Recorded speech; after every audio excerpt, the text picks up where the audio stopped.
Hare Krishna.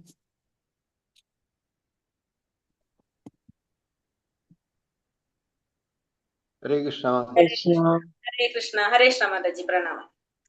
Hare Krishna. Om Namo Bhagavate Vasudevaya. Om Namo Bhagavate Vasudevaya. Om Namo Bhagavate Vasudevaya. Om Ajnanatimirandasya Jnananjana Shalakaya Chakshurinmilitam Yena Tasmai Shri Gurave Namah. Namo Vishnu Padaya Krishna Prasthaya Pudale Srimade Bhaktivedanta Swaminiti Namine Namaste Saraswate Deve Gauravani Pracharine Nirvishesha Shunyavadi Paschatya Deshadarine Jai Shri Krishna Chaitanya Prabhu Nityananda Shri Advaita Gadadara Shri Vasadi Gaura Bhakta Vrinda Hare Krishna Krishna Krishna Hare Hare Hare Rama Rama Rama Hare Hare Hare Krishna. Sri Sri Radha Govind Temple ISKCON Mangalore-ന്റെ 18 ഭക്തിശാസ്ത്രി ക്ലാസ്സിലേക്ക് എല്ലാവർക്കും സ്വാഗതം. ഹരേ കൃഷ്ണ. എല്ലാവർക്കും പ്രണാമം. ഹരേ കൃഷ്ണ. ഹരേ കൃഷ്ണ പ്രണാമം മാതാജി. ഹരേ കൃഷ്ണ. ഹരേ കൃഷ്ണ. ഹരേ കൃഷ്ണ മാതാജി പ്രണാമം. നമ്മളിന്ന് ഭക്തിശാസ്ത്രിയുടെ 3-ാമത്തെ അധ്യായത്തിലേക്ക് 20 ശ്ലോകം വരെ എടുത്തു. നമ്മൾ എത്ര വരെ എടുത്ത്? 20 അല്ലേ എടുത്തത്? 21 തൊട്ട് ഇന്ന് എടുക്കണം. 21 തൊട്ട് എടുക്കണം. 20 ശ്ലോകം വരെ നമ്മൾ എടുത്തു. അപ്പൊ നമ്മൾ ഇന്നലത്തെ ഭാഗത്ത് നമ്മൾ കഴിഞ്ഞ ക്ലാസ്സിൽ എന്താ നമ്മൾ കണ്ടത്? 11-ാമത്തെ ശ്ലോകം തൊട്ടായിരിക്കും എടുത്തിട്ടുണ്ടാവും അല്ലെ നമ്മൾ കഴിഞ്ഞ ക്ലാസ്സിൽ അല്ലേ? അതെ, 11-ാമത്തെ ശ്ലോകത്തിൽ നമ്മൾ എന്താ കണ്ടിട്ടുണ്ടായിരുന്നത്? യജ്ഞത്തിലൂടെ നമ്മൾ ദേവന്മാരെ പ്രസാദിപ്പിക്കുന്നു. അപ്പൊ അവര് മനുഷ്യരെ അനുഗ്രഹിക്കും. അങ്ങനെ പരസ്പരം രണ്ടു കൂട്ടരും തമ്മിൽ എന്താണ് പരസ്പരം ഒരു സഹകരണത്തിലൂടെ നമുക്ക് ആത്മീയ പുരോഗതിയും ഭൗതിക സമൃദ്ധിയും കൈവരിക്കാനായിട്ട് സാധിക്കുന്നു അല്ലെ? കാരണം ദേവന്മാരെ നമുക്ക് യജ്ഞത്തിലൂടെ സന്തോഷിപ്പിക്കുമ്പോ അവര് നമുക്ക് മഴ തരുന്നു. അതുപോലെ തന്നെ നമുക്ക് എന്താണ് ആത്മീയ പുരോഗതിയും കൈവരിക്കാനായിട്ട് സാധിക്കും. കാരണം എല്ലാം ദേവന്മാർക്ക് സമർപ്പിക്കുന്നത് ആർക്കാണ് എത്തുന്നത്? ഭഗവാനിലേക്ക് എത്തുന്നു. അപ്പൊ നമുക്ക് ഭൗതികമായിട്ടും ആത്മീയമായിട്ടും പുരോഗതി കൈവരിക്കാനായിട്ട് യജ്ഞ സമർപ്പണത്തിലൂടെ നമുക്ക് സാധിക്കുന്നു കണ്ടു. അടുത്ത 12-ാമത്തെ ശ്ലോകത്തിൽ പറഞ്ഞു ദേവന്മാരുടെ അനുഗ്രഹങ്ങൾ ലഭിക്കുമ്പോ അതെന്താണ് വിഭവങ്ങള് ഭഗവാന്റെ ദാനമായിട്ടാ പറയുന്നത്. അവ ഭഗവാന് സമർപ്പിക്കാതെ നമ്മൾ ഉപയോഗിച്ചു കഴിഞ്ഞാൽ അത് നമ്മൾ ആരാണ്? ചോരന്മാരാണെന്ന് പറഞ്ഞു അല്ലെ? കാരണം ദേവന്മാരെന്ന് പറഞ്ഞാല് ഭഗവാനാൽ നിയോഗിക്കപ്പെട്ടവരാണ്. നമുക്ക് ഈ പറഞ്ഞ കാര്യങ്ങളൊക്കെ നൽകാൻ വേണ്ടി ദേവന്മാര് ഭഗവാനാൽ നിയോഗിക്കപ്പെട്ടവരാണ്. നമ്മളത് അവർക്ക് സമർപ്പിക്കാതെ നമ്മൾ അത് ഉപയോഗിക്കുകയാണെങ്കിൽ നമ്മൾ ആരാണ്? ചോരന്മാരാണെന്നാണ് പറയുന്നത്. കാരണം ദേവന്മാരിലൂടെയാണ് ഭഗവാൻ നമുക്ക് എന്ത് നൽകുന്നത്? ഇത്തരത്തിലുള്ള വിഭവങ്ങൾ. നമുക്ക് ഈ ഭൗതിക പ്രപഞ്ചത്തിൽ നമുക്ക് ജീവിക്കാൻ വേണ്ട എല്ലാ കാര്യങ്ങളും നൽകുന്നത് ഭഗവാൻ തരുന്നത്. ഭഗവാന്റെ ഒരു ദാനമാണത്. അപ്പൊ അത് ഭഗവാനെ തിരിച്ച് സമർപ്പിക്കാതെ സ്വാർത്ഥമായിട്ട് നമ്മൾ ഉപയോഗിക്കുമ്പോൾ നമ്മൾ ചോരന്മാരാണ്. പിന്നെന്താണ്? ഭഗവാന് സമർപ്പിച്ച പ്രസാദം സ്വീകരിക്കുന്നവർക്ക് എല്ലാ പാപങ്ങളിൽ നിന്നും മുക്തരാകാനായിട്ട് സാധിക്കും. പക്ഷെ സ്വന്തം ഇന്ദ്രിയ സംതൃപ്തിക്ക് വേണ്ടിയിട്ട് മാത്രം ഭക്ഷണം ഉണ്ടാക്കുന്നവൻ പാപത്തെയാണ് ഭുജിക്കുന്നതെന്ന് നമുക്ക് 13-ാമത്തെ ശ്ലോകത്തിൽ പറഞ്ഞു തരുന്നത്.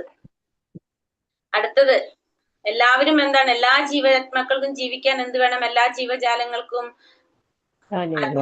ധാന്യം വേണം. ഇത് അന്നം വേണം, ധാന്യം വേണം. അത് മഴയെ ആശ്രയിച്ചാണ് ഇരിക്കുന്നത്. മഴയാണെങ്കിലോ യജ്ഞത്തിൽ നിന്നാണ് ഉണ്ടാകുന്നത്. യജ്ഞമാണെങ്കിലോ വിധിക്കപ്പെട്ട കർമ്മങ്ങളിൽ നിന്നാണ് യജ്ഞങ്ങൾ ഉത്ഭവിക്കുന്നതെന്ന് പറഞ്ഞു നമ്മള്. പിന്നെ ആ വിധിക്കപ്പെട്ട കർമ്മങ്ങൾ നമുക്ക് എങ്ങനെയാ മനസ്സിലാക്കാൻ സാധിക്കുന്നത്? വേദങ്ങളിലൂടെയാണ് നമുക്കത് മനസ്സിലാക്കാൻ സാധിക്കുന്നത് അല്ലെ? ഈ വേദങ്ങൾ എങ്ങനെയാണ് ഉത്ഭവിച്ചത്? ഭഗവാനിൽ നിന്നാണ് വേദങ്ങൾ ഉത്ഭവിച്ചത്.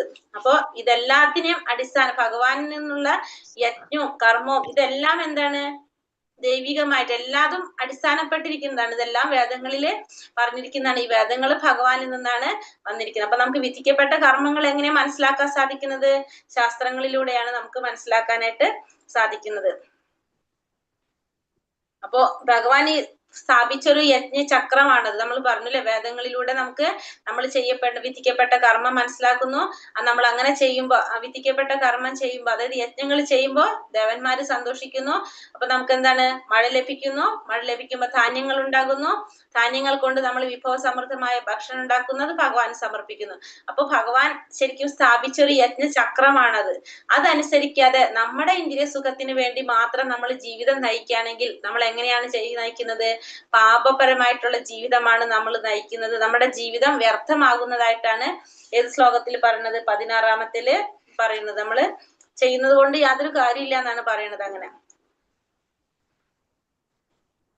പിന്നത്തെ ശ്ലോകത്തില് 17-ാമത്തെ ശ്ലോകത്തിൽ എന്താ പറഞ്ഞത്? ആത്മസാക്ഷാത്കാരത്തിന് വേണ്ടി ഒഴിഞ്ഞു വെച്ചിട്ടുള്ളതാണ് എന്ത്? മനുഷ്യന്റെ ജീവിതം. അങ്ങനെ ആത്മസാക്ഷാത്കാരത്തിന് വേണ്ടി പ്രവർത്തിക്കുക, ആത്മാവിൽ സന്തോഷ സംതൃപ്തിയും കണ്ടെത്തുന്നവന് പിന്നെ ഭൗതികമായ നേട്ടങ്ങൾക്കായിട്ട് പ്രത്യേകിച്ച് ഒന്നും ചെയ്യേണ്ട ആവശ്യമില്ല. ഭഗവാൻ പറയുന്നുണ്ട് ഭഗവത്ഗീതയിൽ അല്ലെ, ആത്മസാക്ഷാത്കാരത്തിന് വേണ്ടി പ്രവർത്തിച്ച് ആത്മസാക്ഷാത്കാരം നേടിയ വ്യക്തിക്ക് എല്ലാ കാര്യങ്ങളും പിന്നെ വേറെ ഒന്നും ചെയ്യേണ്ടത് ആവശ്യമില്ല. എല്ലാം ആര് തന്നെ നൽകും? ഭഗവാൻ തന്നെ നൽകും. ഭൗതികമായിട്ടുള്ള യാതൊരു കർത്തവ്യങ്ങളും പ്രത്യേകം ചെയ്യേണ്ടതില്ല എന്ന് പറയുന്നത്. അങ്ങനെയുള്ള വ്യക്തിക്ക്, ആത്മസാക്ഷാത്കാരം നേടിയ, ആത്മജ്ഞാനം നേടിയ വ്യക്തിക്ക് വ്യക്തിപരമായിട്ട് കർമ്മം ചെയ്താലും ചെയ്തില്ലെങ്കിലും നഷ്ടമോ ലാഭമോ ഒന്നുമില്ല, നേട്ടമൊന്നുമില്ല. ആരെയും ആശ്രയിക്കാതെ അവൻ എപ്പോഴും എങ്ങനെയായിരിക്കും? ആത്മസംതൃപ്തിയിൽ നിലകൊള്ളുന്നവനായിരിക്കും എന്ന് കണ്ടു നമ്മള്. പിന്നെ കർമ്മത്തിന്റെ ഫലത്തിൽ ആസക്തി ഇല്ലാതെ ആയിരിക്കണം നമ്മള് സ്വന്തം കടമകൾ നിർവഹിക്കേണ്ടത്. ഇത്തരത്തില് നമ്മൾ നിഷ്കാമ കർമ്മം ചെയ്യുകയാണെങ്കിൽ, കർമ്മത്തിന്റെ ഫലത്തിൽ ആസക്തി ഇല്ലാതെ നമ്മൾ ചെയ്യുകയാണെങ്കിൽ അത് നമ്മളെ മനസ്സിന്റെ ശുദ്ധീകരിക്കും. അതുപോലെ തന്നെ പരമപദം പ്രാപിക്കാനായിട്ട് നമുക്ക് സാധിക്കും എന്നുള്ളതാണ് എതിര് പറയുന്നത് 19-ാമത്തെ ശ്ലോകത്തില് പറയുന്നത്. 20-ാമത്തെ ശ്ലോകത്തിൽ എന്നിട്ട് പറയാണ്, ജനക മഹാരാജാവിനെ പോലുള്ള മഹാത്മാര് പോലും കർമ്മങ്ങൾ അനുഷ്ഠിച്ചുകൊണ്ട് പൂർണ്ണത കൈവരിച്ചവരാണ്. മറ്റുള്ളവർക്ക് മാതൃക ആകാനും അതുപോലെ തന്നെ ലോകക്ഷേമത്തിനും വേണ്ടിയിട്ട് നമ്മൾ എന്ത് ചെയ്തിരിക്കണം? കർത്തവ്യം നിർവഹിക്കണം എന്നുള്ളത് ഭഗവാൻ പറയാണ്. കാരണം പ്രജകളെ പഠിപ്പിക്കാൻ വേണ്ടിയിട്ടാണ് ആര് ചെയ്തത്? ജനക മഹാരാജാവ്. അദ്ദേഹം ആത്മസാക്ഷാത്കാരം നേടിയ വ്യക്തിയാണ്. പക്ഷെ മറ്റുള്ളവരെ പഠിപ്പിക്കാൻ വേണ്ടിയിട്ട്, അവർക്ക് മാതൃകയാകാൻ വേണ്ടിയിട്ടാണ് ജനക മഹാരാജാവിനെ പോലുള്ളവരൊക്കെ എന്ത് ചെയ്തത്? നിയത കർമ്മങ്ങൾ ചെയ്ത് പ്രജകൾക്ക് മാതൃകയായാണ് ചെയ്യുന്നത്. അതുവരെയാണ് നമ്മൾ എടുത്തത് അല്ലെ? പറഞ്ഞതിൽ എന്തെങ്കിലും സംശയം ഉണ്ടായിരുന്നോ?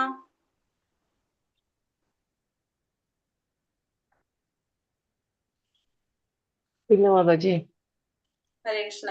ഇല്ല മാതാജി, ഹരേ കൃഷ്ണ. നമുക്ക് 3-ാമത്തതിന്റെ ബാക്കി ഭാഗം 21-ാമത്തെ തൊട്ട് എടുക്കണം അല്ലേ?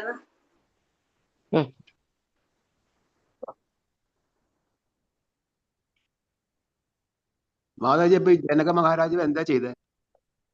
ജനക മഹാരാജാവ് ഓൾറെഡി ആത്മസാക്ഷാത്കാരം നേടിയ വ്യക്തിയായിരുന്നു. അപ്പൊ അദ്ദേഹത്തിന് ആത്മസാക്ഷാത്കാരം നേടിയവർക്ക് പിന്നെ വിധിക്കപ്പെട്ട കർമ്മങ്ങളൊന്നും ചെയ്യേണ്ട ആവശ്യമില്ല എന്നല്ല പറഞ്ഞത് അവർക്ക്. പക്ഷെ എന്നിട്ടും അദ്ദേഹം എന്ത് ചെയ്തുകൊണ്ടിരുന്നു? അദ്ദേഹം എല്ലാ കർമ്മങ്ങളും ചെയ്തുകൊണ്ടിരുന്നു. കാരണം ആ രാജാവെന്ന നിലയില് നിയത കർമ്മങ്ങളൊക്കെ ചെയ്ത് പ്രജകളെ പഠിപ്പിക്കാൻ വേണ്ടിയിട്ട്, ഇങ്ങനത്തെയൊക്കെ ചെയ്യേണ്ടതാണെന്ന് ആ പ്രജകൾക്ക് ബോധ്യപ്പെടുത്തി കൊടുക്കാൻ വേണ്ടിയിട്ടാണ് അദ്ദേഹം നിയത കർമ്മങ്ങളെല്ലാം ചെയ്തുകൊണ്ടിരുന്നത്. മനസ്സിലായോ? ഒരു വിധം കറക്റ്റ്. അതായത് സാധാരണ നമ്മൾ എന്ന് പറഞ്ഞ ആത്മസാക്ഷാത്കാരം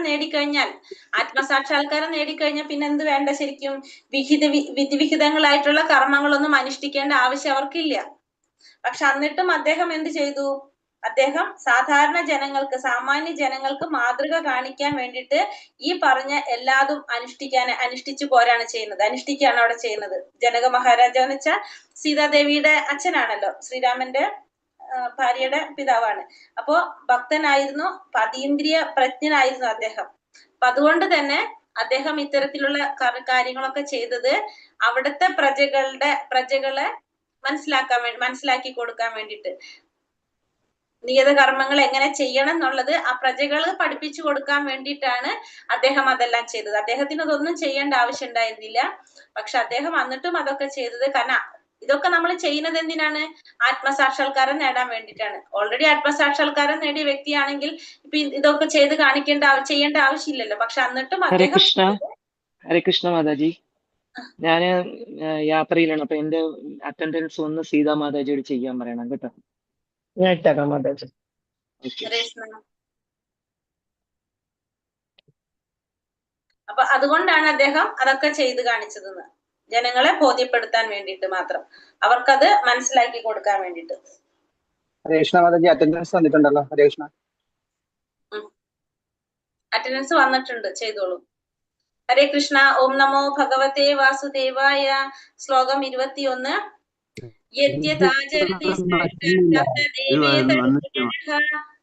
സായത് പ്രമാണം കുരുതേ ലോകസ്ഥാതനു വർത്തതേ. ഒരു ശ്രേഷ്ഠനായ വ്യക്തി എന്തു തന്നെ ചെയ്താലും സാധാരണ ജനങ്ങൾ അദ്ദേഹത്തെ അനുകരിക്കുന്നു. മാതൃകാപരങ്ങളായ പ്രവർത്തികളിൽ അദ്ദേഹം സ്വീകരിക്കുന്ന മാനദണ്ഡങ്ങളെ ലോകമൊട്ടാകെ ആദരിക്കുന്നു. അപ്പൊ ഇവിടെ അടുത്ത ശ്ലോകത്തിലും പറഞ്ഞത് ആ ജനക മഹാരാജാവിനെ കുറിച്ച് പറഞ്ഞ കാര്യത്തിന്റെ കണ്ടിന്യൂഷൻ ആയിട്ട് പോവാണ്. ഇവിടെ പറഞ്ഞത് അതേപോലെ തന്നെ ഒരു ശ്രേഷ്ഠനായ വ്യക്തി എന്ത് തന്നെ ചെയ്താലും സാധാരണ ജനങ്ങൾ എന്ത് ചെയ്യും? അദ്ദേഹത്തെ അനുകരിക്കും. മാതൃകാപരങ്ങളായ പ്രവർത്തികളിൽ അദ്ദേഹം സ്വീകരിക്കുന്ന മാനദണ്ഡങ്ങളെ ലോകമൊട്ടാകെ ആദരിക്കുകയും ചെയ്യും. അപ്പൊ മാതൃകാപരമായിട്ട് ചെയ്യുന്ന പ്രവർത്തികൾ എല്ലാവരും ആദരിക്കുകയും ചെയ്യും. ഒരു ശ്രേഷ്ഠനായ വ്യക്തി എന്ത് തന്നെ ചെയ്താലും സാധാരണ ജനങ്ങൾ അദ്ദേഹത്തെ അനുകരിക്കും. മാത്രമല്ല മാതൃകാപരമായ പ്രവർത്തികളിൽ അദ്ദേഹം സ്വീകരിക്കുന്ന മാനദണ്ഡങ്ങളെ ലോകമൊട്ടാകെ ആദരിക്കുകയും ചെയ്യും. ഭഗവാൻ അർജുനനോട് പറഞ്ഞു കൊടുക്കാണത്. പ്രായോഗികമായി നല്ല പ്രവർത്തികളാൽ സമൂഹത്തെ ഉത്ബുദ്ധരാക്കാൻ കഴിവുള്ള ഒരു നേതാവിനെയാണ് പൊതുജനങ്ങൾക്ക് ആവശ്യം. പുകവലിക്കുന്ന നേതാവിനെ മറ്റുള്ളവരെ ഉപദേശിച്ച് പുകവലിയിൽ നിന്ന് പിൻവലിപ്പിക്കാനാവില്ല. ഉപദേശിക്കാൻ തുനിയുന്നതിന് മുമ്പ് ഗുരുവും വേണ്ട വിധമുള്ള പെരുമാറ്റം ശീലിച്ചിരിക്കണമെന്ന് ചൈതന്യ മഹാപ്രഭു പറയുന്നു. അങ്ങനെയുള്ള ഒരു ഉപദേഷ്ടാവിനെ ആചാര്യനെന്ന് അല്ലെങ്കിൽ ഉത്തമ ഗുരു എന്ന് പറയാം. സാമാന്യ ജനങ്ങളെ പഠിപ്പിക്കുന്നതിന് ഗുരു ശാസ്ത്രവിധി അനുസരിച്ച് ജീവിക്കണം. അപ്പോ ഗുരു ശാസ്ത്രവിധികൾ അനുസരിച്ചായിരിക്കണം ഒരു ഗുരു ജീവിക്കേണ്ടത്. എങ്കിൽ മാത്രമേ ആ ഗുരുവിന് എന്തിനുള്ള യോഗ്യതയുള്ളൂ? മറ്റുള്ളവരെ ഉപദേശിക്കാനുള്ള യോഗ്യതയുള്ളൂ. അപ്പൊ ഉപദേശിക്കാൻ തുനിയുന്നതിന് മുമ്പ് ശരിയായ വിധത്തിലുള്ള പെരുമാറ്റം ആരും ശീലിച്ചിരിക്കണം? ഗുരുവും ശീലിച്ചിരിക്കണം എന്നാണ് ചൈതന്യ മഹാപ്രഭു പറയുന്നത്. കാരണം ജനങ്ങൾക്ക് ആവശ്യം എങ്ങനെയാണ്? ജനങ്ങളെ ഉത്ബുദ്ധരാക്കാനായിട്ട് കഴിവുള്ള ഒരു നേതാവിനെയാണ് പൊതുജനങ്ങൾക്ക് ആവശ്യം.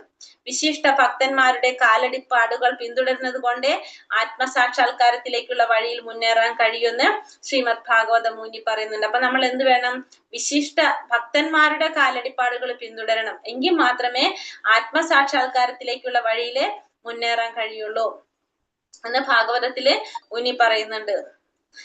രാജാവ് അഥവാ രാഷ്ട്രത്തിന്റെ ഭരണാധികാരി, പിതാവ്, അധ്യാപകൻ എന്നിവരെ അറിവ് കുറഞ്ഞ സാധാരണ ജനങ്ങളിൽ നേതാക്കളായിട്ടാണ് സ്വാഭാവികമായിട്ട് കരുതി വരുന്നത്. അത്തരം സ്വാഭാവിക നേതാക്കൾക്ക് തങ്ങളെ ആശ്രയിക്കുന്നവരോട് വലിയ ഉത്തരവാദിത്തമുണ്ട്. അവർ ധാർമ്മികവും ആധ്യാത്മികവുമായ പ്രാമാണിക ഗ്രന്ഥങ്ങൾ വായിച്ചു പഠിച്ചവരാകണം. അപ്പൊ രാജാവ് എന്ന് പറയുന്നത് അല്ലെങ്കിൽ രാഷ്ട്രത്തിന്റെ ഭരണാധികാരി അല്ലെങ്കിൽ പിതാവ്, അധ്യാപകൻ എന്നിവരെ അറിവ് കുറഞ്ഞ സാധാരണ ജനങ്ങളുടെ നേതാക്കളായിട്ടാണ് സ്വാഭാവികമായിട്ട് കരുതുക. അപ്പൊ ഇവരൊക്കെ നേതാക്കന്മാരുടെ ലെവലിൽ വരുന്നവരാണ് ആര്? ഭരണാധികാരി അല്ലെങ്കിൽ ഒരു രാജാവ്, പിതാവ്, അധ്യാപകൻ, ഇവരൊക്കെ തന്നെ. ഇവരൊക്കെ എങ്ങനെയാണ് പെരുമാറേണ്ടത്? സ്വാഭാവിക നേതാക്കൾക്ക് തങ്ങളെ ആശ്രയിക്കുന്നവരോട് വലിയ ഉത്തരവാദിത്വമുണ്ട്. അപ്പൊ സമൂഹത്തിൽ ഇവർക്ക് ഉത്തരവാദിത്വമുള്ളവരാണ് ഇവരൊക്കെ. അപ്പൊ ആ രീതിയിലായിരിക്കണം ഇവര് പെരുമാറേണ്ടത്. അതായത് നമ്മൾ ചെയ്യുന്നത് എങ്ങനെയായിരിക്കണം? മറ്റുള്ളവർക്ക് മാതൃകയാകേണ്ട രീതിയിലായിരിക്കണം പ്രവർത്തിക്കേണ്ടതെന്നാണ് പറയുന്നത്. കാരണം ഇവര് ചെയ്യുന്ന പ്രവർത്തികൾ മറ്റുള്ളവരും അനുകരിക്കും. അവർ ധാർമ്മികവും ആധ്യാത്മികവുമായ പ്രമാണിക ഗ്രന്ഥങ്ങൾ വായിച്ചു പഠിച്ചവരാകണം. അപ്പൊ ഇത്തരത്തില് ധാർമ്മികമായിട്ടുള്ള ആധ്യാത്മികമായിട്ടുള്ള ഗ്രന്ഥങ്ങള് വായിച്ചു പഠിച്ചവരും ആകണം. അപ്പൊ അർജുനനോട് പറയുന്നതാണ്. കാരണം നീ ഇപ്പൊ യുദ്ധം ചെയ്യാതെ മാറി നിന്ന് കഴിഞ്ഞാൽ നാളെ നിന്നെ എല്ലാവരും അനുകരിക്കും. അപ്പൊ നീ യുദ്ധം ചെയ്യാതിരുന്നു കഴിഞ്ഞാൽ നിന്നെ പറ്റി നല്ലതല്ല പറയാ. അപ്പൊ ആ രീതിയിലാണ് നിന്നെ അനുകരിച്ചു പോകുന്നത്. അപ്പൊ അതുകൊണ്ട് നീ എന്ത് ചെയ്യണം? യുദ്ധം ചെയ്യണം. കാരണം ശ്രേഷ്ഠനായ ഒരു വ്യക്തി എന്ത് തന്നെ ചെയ്താലും സാധാരണ ജനങ്ങൾ അദ്ദേഹത്തെ അനുകരിക്കും. അപ്പൊ അർജുനൻ ആരാണ്? ഒരു ക്ഷത്രിയനാണ്. അപ്പൊ അർജുനൻ ചെയ്യുന്നത് മറ്റുള്ളവരും അനുകരിച്ചു പോകും. അപ്പൊ അതുകൊണ്ട് നീ അവരെ ബോധ്യപ്പെടുത്താനെങ്കിലും നീ എന്ത് ചെയ്തിരിക്കണം? യുദ്ധം ചെയ്തിരിക്കണം. നമേ പാർത്ഥാസ്തി കർത്തവ്യം ത്രിഷു ലോകേഷു കിഞ്ചനഃ കിഞ്ചന ജ്ഞാനവാപ്താമവാപ്തവ്യം വർത്ത ഏവാച കർമ്മണി. ഇനി എന്താ അർജുനനോട് പറയുന്നത് ഭഗവാൻ? പാർത്ഥ, 3 ലോകങ്ങളിലും എനിക്ക് ചെയ്യേണ്ടതായിട്ടൊന്നുമില്ല, എനിക്കില്ലാത്തതായോ ആവശ്യമായതായോ യാതൊന്നുമില്ല. എങ്കിലും ഞാൻ വിധിക്കപ്പെട്ട കർമ്മം ചെയ്തുകൊണ്ടേയിരിക്കുന്നു. അപ്പൊ അർജുനനോട് ഭഗവാൻ പറയാണ്, ശരിക്കും പറഞ്ഞു കഴിഞ്ഞാൽ എനിക്ക് ഈ 3 ലോകങ്ങളിൽ ഒന്നും ചെയ്യേണ്ടതായിട്ടില്ല. എനിക്ക് ഇല്ലാത്തതായിട്ടോ എനിക്ക് ആവശ്യമായതായിട്ടോ യാതൊന്നുമില്ല. പക്ഷെ എങ്കിലും ഞാൻ എന്ത് ചെയ്യാണ്? വിധിക്കപ്പെട്ട കർമ്മം ചെയ്തുകൊണ്ടേയിരിക്കുകയാണ്. എനിക്ക് വിധിക്കപ്പെട്ട കർമ്മം ഞാൻ ചെയ്തുകൊണ്ടേയിരിക്കുന്നതാണ് ആര് പറയുന്നത്? അർജുനനോട് ഭഗവാൻ പറയുന്നത്. ഭഗവാനിൽ ഏതൊന്നും സമ്പൂർണ്ണ ഐശ്വര്യത്തോടെയും പൂർണ്ണ സത്യവും നിലകൊള്ളുന്നു.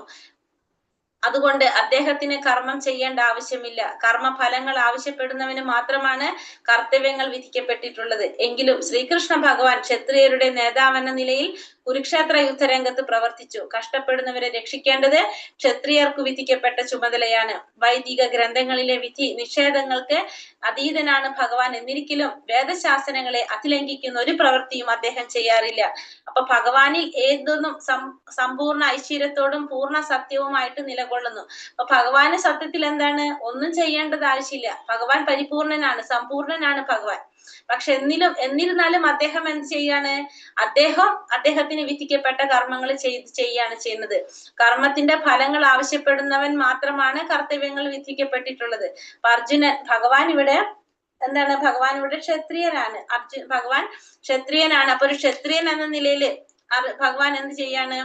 കുരുക്ഷേത്ര യുദ്ധരംഗത്ത് പ്രവർത്തിച്ച് കഷ്ടപ്പെടുന്നവരെ രക്ഷിക്കേണ്ടത് ക്ഷത്രിയന്റെ വിധിക്കപ്പെട്ട ചുമതലയാണെന്ന് ഭഗവാൻ ഇവിടെ അർജുനനോട് പറഞ്ഞു കൊടുക്കുകയാണ്. അപ്പൊ നമുക്കറിയാം ഭഗവാൻ ശ്രീകൃഷ്ണനാണ്. പക്ഷെ ഭഗവാന്റെ ജന്മം എടുത്തപ്പോ ആ ഭഗവാൻ ശ്രീകൃഷ്ണനായിട്ട് നിന്നുകൊണ്ട് ഒരു മകൻ എന്ന നിലയിലും എല്ലാ തരത്തിലും, അതുപോലെ തന്നെ രാജാവായിട്ടും എല്ലാ ഉത്തരവാദിത്വങ്ങളും ആര് നിറവേറ്റുന്നുണ്ട്?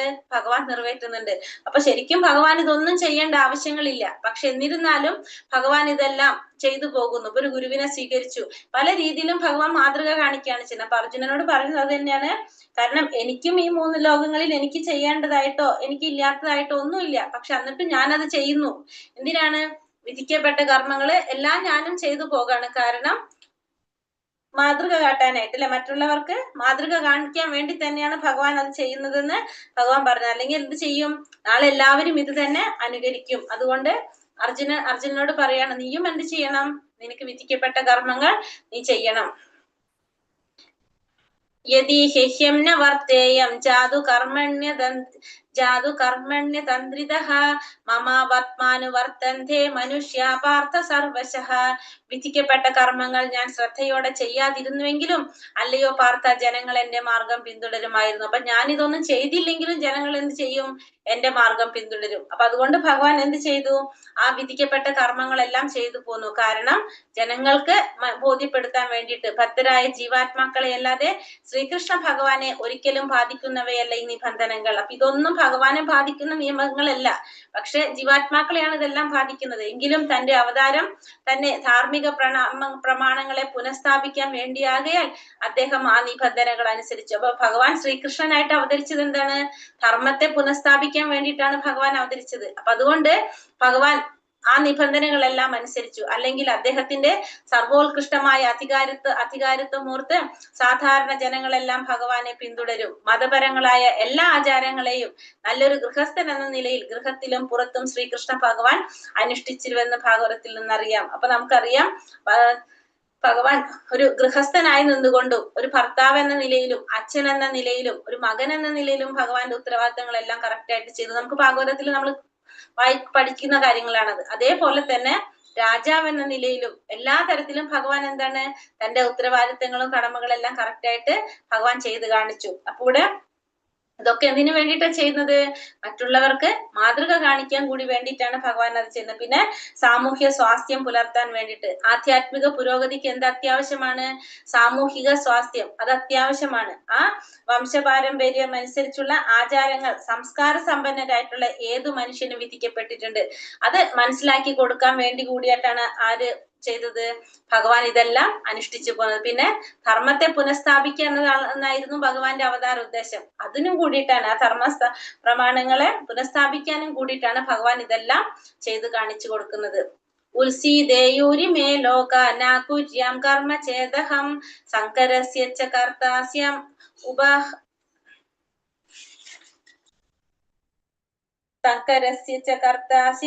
ഉപഹന്യാമി മാ പ്രജഹാം.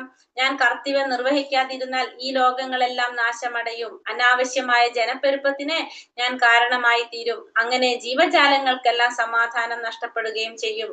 അപ്പൊ അർജുനനോട് ഭഗവാൻ പറയാണ്, ഞാനിപ്പോ കർത്തവ്യം ചെയ്യാതിരുന്നു കഴിഞ്ഞാൽ എന്താ സംഭവിക്കുക? ഈ ലോകങ്ങളൊക്കെ നാശമടയും. അനാവശ്യമായ ജനപ്പെരുപ്പത്തിന് അത് കാരണമാകും. അങ്ങനെ ജീവജാലങ്ങൾക്കൊക്കെ സമാധാനം നഷ്ടപ്പെടുകയും ചെയ്യും എന്നാണ് ഇവിടെ ആര് പറയുന്നത്? അർജുനനോട് ഭഗവാൻ പറയുന്നത്. അപ്പോ ഞാൻ ഇതുകൊണ്ടാണ് എല്ലാം ചെയ്യുന്നത്. കാരണം ചെയ്യാതിരുന്നു കഴിഞ്ഞാൽ ലോകങ്ങൾക്ക് നാശം സംഭവിക്കും. അനാവശ്യ ജനപ്പെരുപ്പത്തിന് കാരണമായി തീരും. ജീവജാലങ്ങളുടെ സമാധാനം നഷ്ടപ്പെടും. അപ്പൊ സർവ്വ ജീവജാലങ്ങളുടെയും പിതാവാണ് ആര്? ഭഗവാൻ ശ്രീകൃഷ്ണൻ. നേരിട്ടല്ലെങ്കിൽ കൂടി ആ ജീവകോടികൾ വഴിപിഴച്ചു പോകുന്നതിന്റെ ഉത്തരവാദിത്തം അദ്ദേഹത്തിനുണ്ട്. അതുകൊണ്ട് ധാർമ്മിക നിയമങ്ങൾ പൊതുവെ അവഗണിക്കപ്പെടുമ്പോൾ ഭഗവാൻ അവതരിച്ച് സമൂഹത്തിന്റെ തെറ്റു തിരുത്തുന്നു. അപ്പോൾ ഭഗവാൻ അവതരിക്കുന്നത് ധർമ്മത്തെ പുനഃസ്ഥാപിക്കാൻ വേണ്ടിയിട്ടാണ് ഭഗവാൻ അവതരിക്കുന്നത്. അപ്പോ എല്ലാ ജീവജാലങ്ങളുടെയും പിതാവായിട്ടുള്ള ഭഗവാൻ നേരിട്ടല്ലെങ്കിൽ കൂടി ആ ജീവാത്മാക്കളുടെ വഴിപിഴയ്ക്കുന്നതിന്റെ ഉത്തരവാദിത്തം അദ്ദേഹത്തിന് വരുന്നുണ്ട്. അപ്പൊ അതുകൊണ്ട് തന്നെ ആ ധാർമ്മിക നിയമങ്ങളെല്ലാം അവഗണിക്കപ്പെടുമ്പോൾ അതിനെ പുനഃസ്ഥാപിക്കാൻ വേണ്ടിയിട്ട് ഭഗവാൻ അവതരിച്ച് ആ തെറ്റുകള് തിരുത്താണ് ചെയ്യുന്നത്. ഭഗവാന്റെ കാൽപ്പാടുകൾ നോക്കി മുന്നേറേണ്ടുന്നവരാണെങ്കിലും നമുക്ക് അദ്ദേഹത്തെ അനുകരിക്കാനാവില്ലെന്ന് നമ്മൾ മനസ്സിലാക്കണം. പിന്തുടരുന്നതും അനുകരിക്കുന്നതും ഒരുപോലെയല്ല. ശ്രീകൃഷ്ണ ഭഗവാൻ ബാല്യകാലത്ത് ഗോവർദ്ധന പർവ്വതം ഉയർത്തിപ്പിടിച്ചു എന്ന് വെച്ച് നമുക്ക് അങ്ങനെ ചെയ്യാൻ സാധ്യമല്ല. അത് ഒരു മനുഷ്യന് അസാധ്യമാണ്. അദ്ദേഹത്തിന്റെ നിർദ്ദേശങ്ങൾ അനുസരിക്കണം. അപ്പൊ നമ്മൾ ഭഗവാന് അനുകരിക്കാനാവില്ല. നമുക്ക് ഭഗവാനെ അനുകരിക്കാൻ സാധിക്കില്ല. നമുക്ക് എന്താ വേണ്ടത്? അനുസരിക്കുക, ഭഗവാനെ അനുസരിക്കുക, അനുഗമിക്കുക.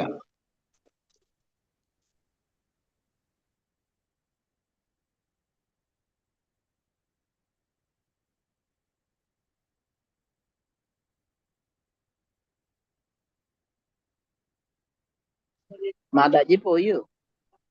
ഹരേ കൃഷ്ണ മാതാജി. അപ്പൊ നമ്മള് ഭഗവാനെ എന്താ ചെയ്യേണ്ടത്? നിർദ്ദേശങ്ങൾ അനുസരിക്കണം മാതാജി. അനുസരിക്കാണ് വേണ്ടത്. നമുക്ക് അദ്ദേഹത്തെ അനുകരിക്കാനാവില്ല. ഒരിക്കലും അനുകരിക്കാനായിട്ട് സാധിക്കില്ല. നമ്മൾ എന്താ വേണ്ടത്? പിന്തുടരുക രണ്ടും ഒരുപോലെയല്ല. നമ്മൾ എന്ത് ചെയ്യണം? ആ അനുകരിക്കല്ല വേണ്ടത്. ഇപ്പൊ നമ്മൾ പറഞ്ഞു അല്ലെ, അതായത് ഭഗവാൻ ഗോവർദ്ധനഗിരി ഉയർത്തി, നമുക്ക് അതേപോലെ ഉയർത്താൻ സാധിക്കുമോ? ഇല്ല. നമ്മൾ എന്താ ചെയ്യേണ്ടത്? ഭഗവാന്റെ നിർദ്ദേശങ്ങൾ അനുസരിക്കണം. നമ്മൾ അദ്ദേഹത്തെ അനുകരിക്കല്ല വേണ്ടതെന്നാണ് പറയണത്. ഒരു സമുദ്രത്തോളം തന്നെ വിഷം ശിവൻ കുടിച്ചെടുത്ത് തീർത്തു.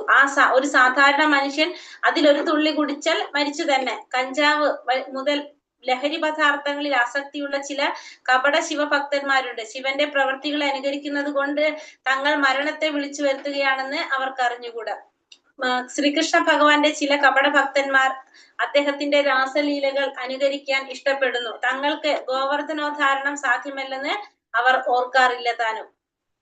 പ്രഭാവശാലികളുടെ ഉപദേശങ്ങൾ അനുസരിക്കുകയേ നമ്മൾ ചെയ്യേണ്ടതുള്ളൂ. അവരെ അനുകരിക്കാൻ തുനിയാതിരിക്കുകയാണ് ഉത്തമം. അപ്പൊ നമുക്ക് ഇതിനൊക്കെ മനസ്സിലാക്കി തരുന്നത് എന്താണ്? നമ്മൾ ഭഗവാനെ അനുസരിക്കാണ് വേണ്ടത്, അനുകരിക്കല്ല വേണ്ടത്. ഇപ്പൊ ഇവിടെ കപട ഭക്തന്മാരായിട്ട് നടിക്കുന്നവര് ഭഗവാന്റെ രാസലീലകൾ അനുകരിക്കാൻ ശ്രമിക്കും. പക്ഷെ അവർക്ക് ഗോവർദ്ധനോദ്ധാരണം സാധ്യമല്ലെന്ന് അതവർ ചെയ്യില്ല. കാരണം അവരെന്തിനാണ് അനുകരിക്കുന്നത്? രാസലീല പോലുള്ള കാര്യങ്ങൾ അവർ അനുകരിക്കാൻ ശ്രമിക്കുന്നു. പക്ഷെ ഗോവർദ്ധനോദ്ധാരണം സാധ്യമല്ല ഓർക്കാറില്ല. അതുപോലെ തന്നെ മഹാദേവന്റെ ഭക്തന്മാരെ കുറിച്ച് അല്ലെ. അപ്പൊ നമ്മള് ഭഗവാനെ അനുകരിക്കല്ല വേണ്ടത്. നമ്മൾ എന്താണ് വേണ്ടത്? അനുസരിക്കാണ് വേണ്ടത്. അതാണ് ഇവിടെ നമുക്ക് പറഞ്ഞു തരുന്നത്. സക്ത കർമ്മണ്യ വിദ്വാംസോ ഭാരത കുറ്റ്യാത് വിദ്വാംസതാസക്ത ചികീർഷുർലോക സംഗ്രഹം. അറിവില്ലാത്തവർ ഫലകാംക്ഷ മൂലം കർത്തവ്യങ്ങൾ നിറവേറ്റുന്നത് പോലെ വിദ്വാൻമാരും ജനങ്ങളെ നല്ല വഴിക്ക് നയിക്കാൻ വേണ്ടി പ്രവർത്തിക്കണം. പക്ഷെ അവർ ഫലത്തിൽ ആസക്തരാകാൻ പാടില്ല. അപ്പൊ അറിവില്ലാത്തവര് ഫലം ആഗ്രഹിച്ചുകൊണ്ട് കർത്തവ്യങ്ങൾ നിറവേറ്റുന്നത് പോലെ തന്നെ വിദ്വാൻമാർ എന്ത് ചെയ്യണം? ജനങ്ങളെ നല്ല വഴിക്ക് നയിക്കാൻ വേണ്ടി പ്രവർത്തിക്കണം. പക്ഷെ അവരെന്ത് ചെയ്യാൻ പാടില്ല? ഫലത്തിൽ ആസക്തരാകാൻ പാടില്ല. അവര് അറിവില്ലാത്തവര് ഫലം ആഗ്രഹിച്ചുകൊണ്ട് ഫലകാംക്ഷ മൂലം ആ കർത്തവ്യങ്ങൾ നിറവേറ്റുന്നത് പോലെ വിദ്വാൻമാർ എന്ത് ചെയ്യണം? ജനങ്ങളെ നല്ല വഴിക്ക് നയിക്കാൻ വേണ്ടി പ്രവർത്തിക്കണം. അപ്പൊ അറിവില്ലാത്തവർ എപ്പോഴും എന്താ ചെയ്യാ? ഫലം ആഗ്രഹിച്ചുകൊണ്ടാണ് കർത്തവ്യങ്ങൾ നിറവേറ്റുന്നത്. അതുപോലെ തന്നെ വിദ്വാൻമാരപ്പോ ജനങ്ങളെ നല്ല വഴിക്ക് നയിക്കാൻ വേണ്ടി പ്രവർത്തിക്കണം. പക്ഷെ അവരെന്ത് ചെയ്യാൻ പാടില്ല? ഫലത്തിൽ ആസക്തരാകാനായിട്ട് പാടില്ല എന്നാണ് ഇവിടെ നമുക്ക് പറഞ്ഞു തരുന്നത്. കൃഷ്ണാവബോധമുള്ളവനും അതില്ലാത്തവനും തമ്മിലുള്ള വ്യത്യാസം ആഗ്രഹങ്ങളുടെ കാര്യത്തിലാണ്. അപ്പൊ കൃഷ്ണാവബോധമുള്ള വ്യക്തിയും കൃഷ്ണാവബോധം ഇല്ലാത്ത വ്യക്തിയും തമ്മിലുള്ള വ്യത്യാസം എന്താണ്? ആഗ്രഹങ്ങളുടെ കാര്യത്തില്. ഭൗതിക കർമ്മങ്ങളിൽ താല്പര്യമേറിയ ഒരു അജ്ഞനെ പോലെ കൃഷ്ണാവബോധമുള്ള ആൾ ചിലപ്പോൾ പ്രവർത്തിച്ചെന്ന് വരാം. എന്നാൽ അജ്ഞൻ അങ്ങനെ ചെയ്യുന്നത് സ്വന്തം ഇന്ദ്രിയ പൂർത്തിക്ക് വേണ്ടിയും ഭക്തൻ ഭഗവത് പ്രീതിക്ക് വേണ്ടിയുമായിരിക്കും ചെയ്യുന്നത്. അതുകൊണ്ട് കർമ്മം ചെയ്യേണ്ടത് എങ്ങനെയെന്നും അതിന്റെ ഫലങ്ങൾ കൃഷ്ണാവബോധത്തിന് ഉപയോഗപ്പെടുത്തേണ്ടത് എങ്ങനെയെന്നും ഭക്തന്മാർ ജനങ്ങൾക്ക് കാട്ടിക്കൊടുക്കേണ്ടതുണ്ട്. അപ്പോ കൃഷ്ണാവബോധം ഉള്ളവനും കൃഷ്ണാവബോധം ഇല്ലാത്തവനും തമ്മിലുള്ള വ്യത്യാസം ബേസിക് ആയിട്ട് എന്തിലാ പറയണത്? ആഗ്രഹങ്ങളുടെ കാര്യത്തില്. രണ്ടുപേരും ചെയ്യുന്നത് ഒരേ പ്രവൃത്തിയായിരിക്കും. ഒരു വ്യക്തി എന്തിനു വേണ്ടി ചെയ്യും? സ്വന്തം ഇന്ദ്രിയങ്ങളെ സന്തോഷിപ്പിക്കാൻ വേണ്ടി ചെയ്യും. കൃഷ്ണാവബോധമുള്ള വ്യക്തി ഭഗവാന്റെ ഇന്ദ്രിയങ്ങളെ സന്തോഷിപ്പിക്കാൻ വേണ്ടി ചെയ്യും. അതാണ് ഇത് രണ്ടും തമ്മിലുള്ള വ്യത്യാസം. കൃഷ്ണാവബോധത്തിലുള്ള വ്യക്തി എല്ലാതും ആരെ സന്തോഷിപ്പിക്കാൻ ചെയ്യും. രണ്ടുപേരും ചെയ്യുന്നത് ഒരേ പ്രവർത്തികളായിരിക്കാം. പക്ഷെ ഒരാള് സ്വന്തം ഇന്ദ്രിയ പൂർത്തീകരണത്തിന് വേണ്ടി ചെയ്യുന്നു, മറ്റേ വ്യക്തി ഭഗവത് പ്രീതിക്ക് വേണ്ടി ചെയ്യുന്നു. ഇതാണ് രണ്ടും തമ്മിലുള്ള വ്യത്യാസം. ബുദ്ധിഭേദം ജനയേതജ്ഞാനാം കർമ്മസംഖ്യാനാം ബുദ്ധിഭേദം ജനയേത് അജ്ഞാനാം കർമ്മസംഖ്യാനാം ജോഷയേത് സർവകർമാണി വിദ്വാൻ യുക്താ സമാചരൻ. വിധിക്കപ്പെട്ട കർമ്മങ്ങളുടെ ഫലത്തിൽ ആസക്തിയുള്ള അജ്ഞരായ ആളുകളെ വിദ്വാൻമാർ കർമ്മം ചെയ്യുന്നതിൽ നിന്നും വിലക്കരുത്. ഭക്തിഭാവനയോടെ കൃഷ്ണാവബോധത്തിന്റെ ക്രമേണയുള്ള പുരോഗമനത്തിന് വേണ്ടി പ്രവർത്തിക്കുവാൻ അവരെ പ്രേരിപ്പിക്കണം. അപ്പൊ വിധിക്കപ്പെട്ട കർമ്മങ്ങളുടെ ഫലത്തിൽ ആസക്തിയുള്ള അജ്ഞരായ ആളുകളെ വിദ്വാൻമാർ കർമ്മം ചെയ്യുന്നതിൽ വിലക്കാൻ പാടില്ല. പറയുന്നത് വിധിക്കപ്പെട്ട കർമ്മങ്ങളുടെ ഫലത്തിൽ ആസക്തിയുള്ള അജ്ഞരായിട്ടുള്ള ആളുകളെ നമ്മൾ എന്ത് ചെയ്യാൻ പാടില്ല? വിദ്വാൻമാര് കർമ്മം ചെയ്യുന്നതിൽ നിന്നും വിലക്കാൻ പാടില്ല.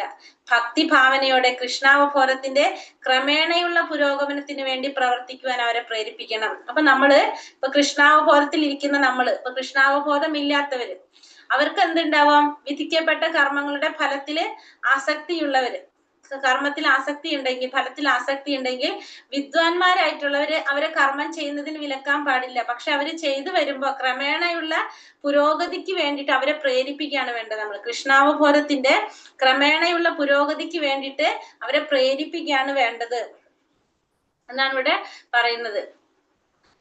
പ്രകൃതേ ക്രിയമാണാനി ഗുണൈ കർമാണി സർവശഃ അഹങ്കാര വിമൂഢാത്മാ കർത്താഹാമിതി മന്യതേ.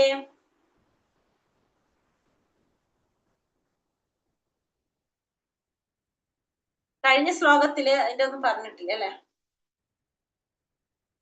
കഴിഞ്ഞ ശ്ലോകത്തിൽ പറയുന്നത് ഒരു കൃഷ്ണാവബോധത്തിലുള്ള ഒരു വ്യക്തി പ്രവർത്തിച്ച് കാണിച്ചു കൊടുക്കേണ്ടത് എങ്ങനെയാണ് ഒരു കൃഷ്ണഭക്തൻ പെരുമാറേണ്ടത്, കർമ്മം എങ്ങനെ ചെയ്യണം, എങ്ങനെ പെരുമാറണം എന്നറിയാവുന്ന വിധത്തില് ബോധ്യപ്പെടുത്തുന്ന രീതിയിൽ പ്രവർത്തിച്ച് കാണിച്ചു കൊടുക്കുക എന്നല്ലാതെ അവര് ചെയ്യുന്ന കർമ്മത്തിൽ നിന്നും അവരെ പിന്തിരിപ്പിക്കുകയല്ല വേണ്ടത്. അവരെ നമ്മൾ എന്ത് ചെയ്യണം? പതുക്കെയുള്ള കൃഷ്ണാവബോധത്തിന്റെ ക്രമേണയുള്ള പുരോഗമനത്തിക്ക് വേണ്ടിയിട്ട് അവരെ പ്രവർത്തിക്കാനായിട്ട് പ്രേരിപ്പിക്കണം എന്നുള്ളതാണ് ഇവിടെ എടുത്തു പറയുന്നത്. നമുക്കത് പ്രവർത്തിച്ച് കാണിച്ചു കൊടുക്കാം. കൂട്ടത്തില് അവരെ ആ പുരോഗതിയിലേക്ക് പതുക്കെ കൊണ്ടുവരാനും നമുക്ക് ശ്രമിക്കാം. അല്ലാതെ ചെയ്യാതിരിക്കാനായിട്ട് എല്ലാം ശ്രമിക്കേണ്ടത്, അവരെ കൊണ്ട് ചെയ്യിപ്പിക്കാതിരിക്കാനല്ല നമ്മൾ ശ്രമിക്കേണ്ടതെന്നാണ് അവിടെ പറയുന്നത്. പ്രകൃതേ ക്രിയമാണാനി ഗുണൈ കർമാണി സർവശഃ അഹങ്കാര വിമൂഢാത്മാ കർത്താഹാമിതി മന്യതേ. വിദ്യാഹങ്കാരത്തിന്റെ പ്രഭാവത്താൽ മോഹിതനായ ജീവാത്മാവ് താനാണ് കർമ്മങ്ങൾ ചെയ്യുന്നതെന്ന് ചിന്തിക്കുന്നു. വാസ്തവത്തിൽ പ്രകൃതിയുടെ 3 ഗുണങ്ങളാണ് അത് നിർവഹിക്കുന്നത്. അപ്പൊ മിഥ്യാഹങ്കാരത്തിന്റെ പ്രഭാവം കൊണ്ട് മോഹിതനായ ജീവാത്മാവ് വിചാരിക്കുകയാണ് താനാണ് കർമ്മങ്ങൾ ചെയ്യുന്നതെന്ന്. പക്ഷെ വാസ്തവത്തിൽ ആരാണ്?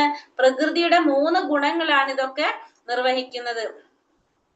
താൻ കൃഷ്ണന്റെ നിയന്ത്രണത്തിന് അധീനനാണെന്ന് ഭൗതികവാദിക്ക് അറിഞ്ഞുകൂടാ. മിഥ്യാഹങ്കാരത്തിൽ എല്ലാ പ്രവർത്തികളുടെയും കർത്തൃത്വം തനിക്കാണെന്ന് അയാൾ അവകാശപ്പെടുന്നു. അപ്പൊ ശരിക്കും ഭഗവാന്റെ നിയന്ത്രണത്തിന് അധീനനാണ് താനെന്നുള്ളത് ഭൗതികവാദിക്ക് അറിയില്ല. അയാളെ വിചാരം എന്താണ്?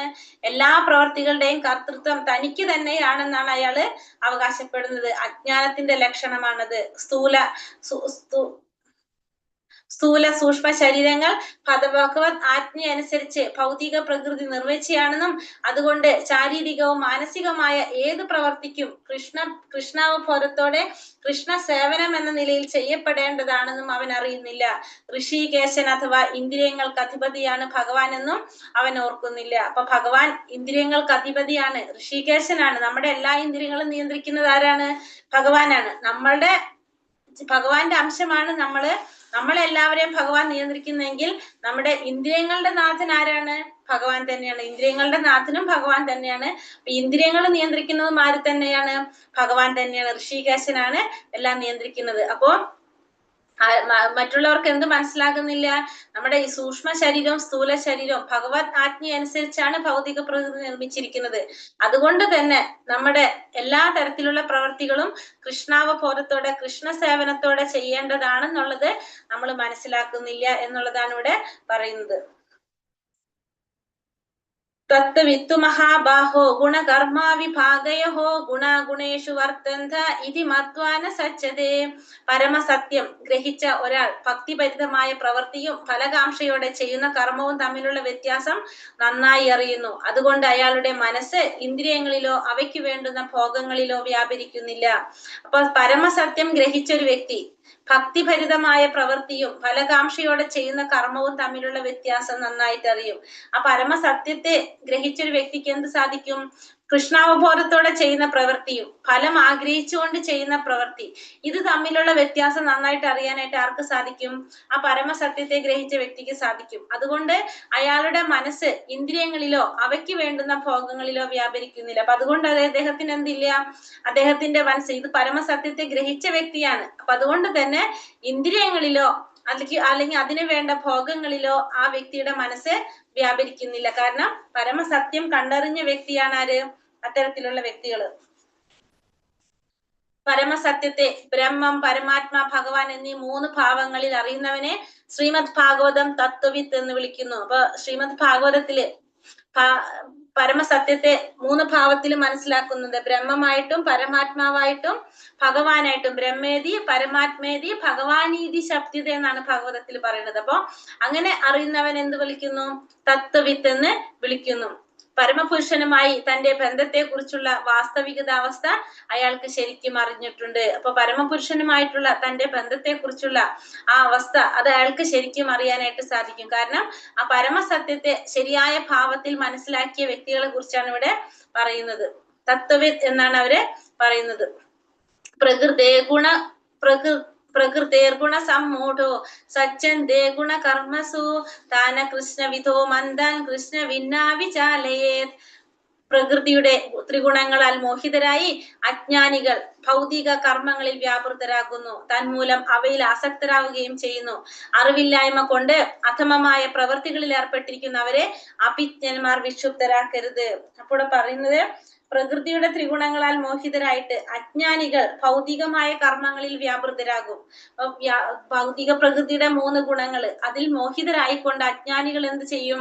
ഭൗതികമായിട്ടുള്ള കർമ്മങ്ങളിൽ വ്യാപൃതരായിട്ട് മാറും. അങ്ങനെ അവയിൽ ആസക്തരാവുകയും ചെയ്യും.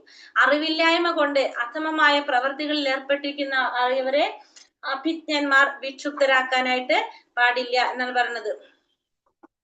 ഹരേഷ്ണ മാതാജി. ഓക്കെ. ഇവിടെ പ്രകൃതിയുടെ ത്രിഗുണങ്ങളിൽ മോഹിതരായിട്ട് അജ്ഞാനികള് ഭൗതിക കർമ്മങ്ങളിൽ വ്യാപൃതരായിട്ട് മാറും. ഭൗതിക പ്രകൃതിയുടെ ത്രിഗുണങ്ങളിൽ മോഹിതരായിക്കൊണ്ട് അജ്ഞാനികള് എന്ത് സംഭവിക്കും? ഭൗതിക കർമ്മങ്ങളിൽ വ്യാപൃതരാകും. അവയിൽ ആസക്തരാവുകയും ചെയ്യും. ഭൗതികമായ കർമ്മങ്ങളില് ഇവർ ആസക്തരാവുകയും ചെയ്യും. ഇതൊക്കെ സംഭവിക്കുന്നത് എങ്ങനെയാണ് പറഞ്ഞത്? അറിവില്ലായ്മ കൊണ്ട് അധമമായ പ്രവർത്തികളിൽ ഏർപ്പെട്ടിരിക്കുന്ന അവരെ അഭിജ്ഞന്മാർ എന്ത് ചെയ്യാൻ പാടില്ല? വിക്ഷുബ്ധരാക്കാനായിട്ട് പാടില്ല എന്നാണ് പറഞ്ഞത്.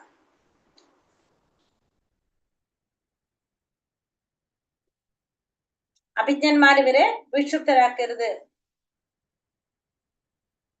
അതായത് മൂഢന്മാർക്ക് കൃഷ്ണാവബോധത്തോടു കൂടി ചെയ്യുന്ന കർമ്മങ്ങളെ അഭിനന്ദിക്കാനാവില്ല. മൂഢന്മാർക്ക് എന്ത് സാധിക്കില്ല? കൃഷ്ണാവബോധത്തോടെ ഒരു വ്യക്തി കർമ്മം ചെയ്യുകയാണെങ്കിൽ അവരെ അഭിനന്ദിക്കാൻ ആർക്കറിയില്ല? മൂഢന്മാർക്കറിയില്ല. അതുകൊണ്ടാണ് അവരെ ഉപദേശിച്ച് അസ്വസ്ഥരാക്കാൻ വേണ്ടി വിലയേറിയ സമയം പാഴാക്കരുതെന്ന് ഭഗവാൻ കൽപ്പിക്കുന്നു. അപ്പൊ അതുകൊണ്ട് ഭഗവാൻ പറയാണ് ഇവിടെ നമ്മൾ എന്ത് ചെയ്യണ്ട? അവരെ ഉപദേശിച്ച് അസ്വസ്ഥരാക്കാൻ വേണ്ടിയിട്ട് നമ്മളെ സമയം പാഴാക്കരുതെന്നാണ് ഭഗവാൻ കൽപ്പിക്കുന്നത്. ഭക്തന്മാരാകട്ടെ ഭഗവാന്റെ ഉദ്ദേശം എന്തെന്ന് അറിയുന്നത് കൊണ്ട് അദ്ദേഹത്തേക്കാൾ കനിവ് കാട്ടുന്നു. അപ്പോ ഭക്തന്മാരെന്ന് പറഞ്ഞാല് ഭഗവാനേക്കാൾ കനിവുള്ളവരാണ് ആര്? ഭക്തന്മാര്. അപ്പൊ ഭഗവാന്റെ ഉദ്ദേശം എന്തെന്ന് അറിയുന്നത് കൊണ്ട് അദ്ദേഹത്തെക്കാൾ കനിവ് കാട്ടുന്നവരാണ് ഭക്തന്മാര്. മൂഢന്മാരെ ചെന്ന് കണ്ട് കൃഷ്ണാവബോധ ഭരിതങ്ങളായ കർമ്മങ്ങളിൽ ഏർപ്പെടാൻ അവരെ പ്രേരിപ്പിക്കുന്നത് ഉൾപ്പെടെ സകല വിധത്തിലുള്ള ബുദ്ധിമുട്ടുകളും അവർ ഏറ്റെടുക്കുന്നു. മനുഷ്യവർഗത്തിന് അത്യാവശ്യമാണ് കൃഷ്ണാവബോധ പ്രവർത്തനം. അപ്പൊ ഭക്തന്മാരിവിടെ എന്താ ചെയ്യുന്നത്? ഭഗവാനേക്കാൾ കാരുണ്യമാണ് ആർക്ക്? ഭക്തന്മാർക്ക്. അവര് കൃഷ്ണാവബോധ ഭരിതമായിട്ടുള്ള കർമ്മങ്ങളിൽ ഏർപ്പെടാൻ അവരെ പ്രേരിപ്പിക്കുന്നത് ഉൾപ്പെടെയുള്ള സകല വിധത്തിലുള്ള ബുദ്ധിമുട്ടുകളും ഏറ്റെടുത്ത് മനുഷ്യവർഗത്തിനെ എന്തിലേക്ക് കൊണ്ടുവരാണ്? കൃഷ്ണാവബോധത്തിലേക്ക് കൊണ്ടുവരാണ്. അപ്പൊ മനുഷ്യവർഗത്തിന് അത്യാവശ്യമാണ് എന്ത്? കൃഷ്ണാവബോധ പ്രവർത്തനം എന്ന് പറയുന്നത്. അപ്പൊ മൂഢന്മാരെ ചെന്ന് കണ്ട് കൃഷ്ണാവബോധ ഭരിതങ്ങളായിട്ടുള്ള കർമ്മങ്ങളിൽ ഏർപ്പെടാൻ അവരെ പ്രേരിപ്പിക്കുകയാണ് ചെയ്യുന്നത്. പക്ഷെ ഭഗവാൻ ഇവിടെ എന്താ പറയുന്നത്? അത്തരത്തിലുള്ള ഉപദേശിച്ച് അസ്വസ്ഥരാക്കാൻ വേണ്ടിയിട്ട് വിലയേറിയ സമയം പാഴാക്കരുതെന്നാണ് ആര് പറയുന്നത്? ഭഗവാൻ കൽപ്പിക്കുന്നത്.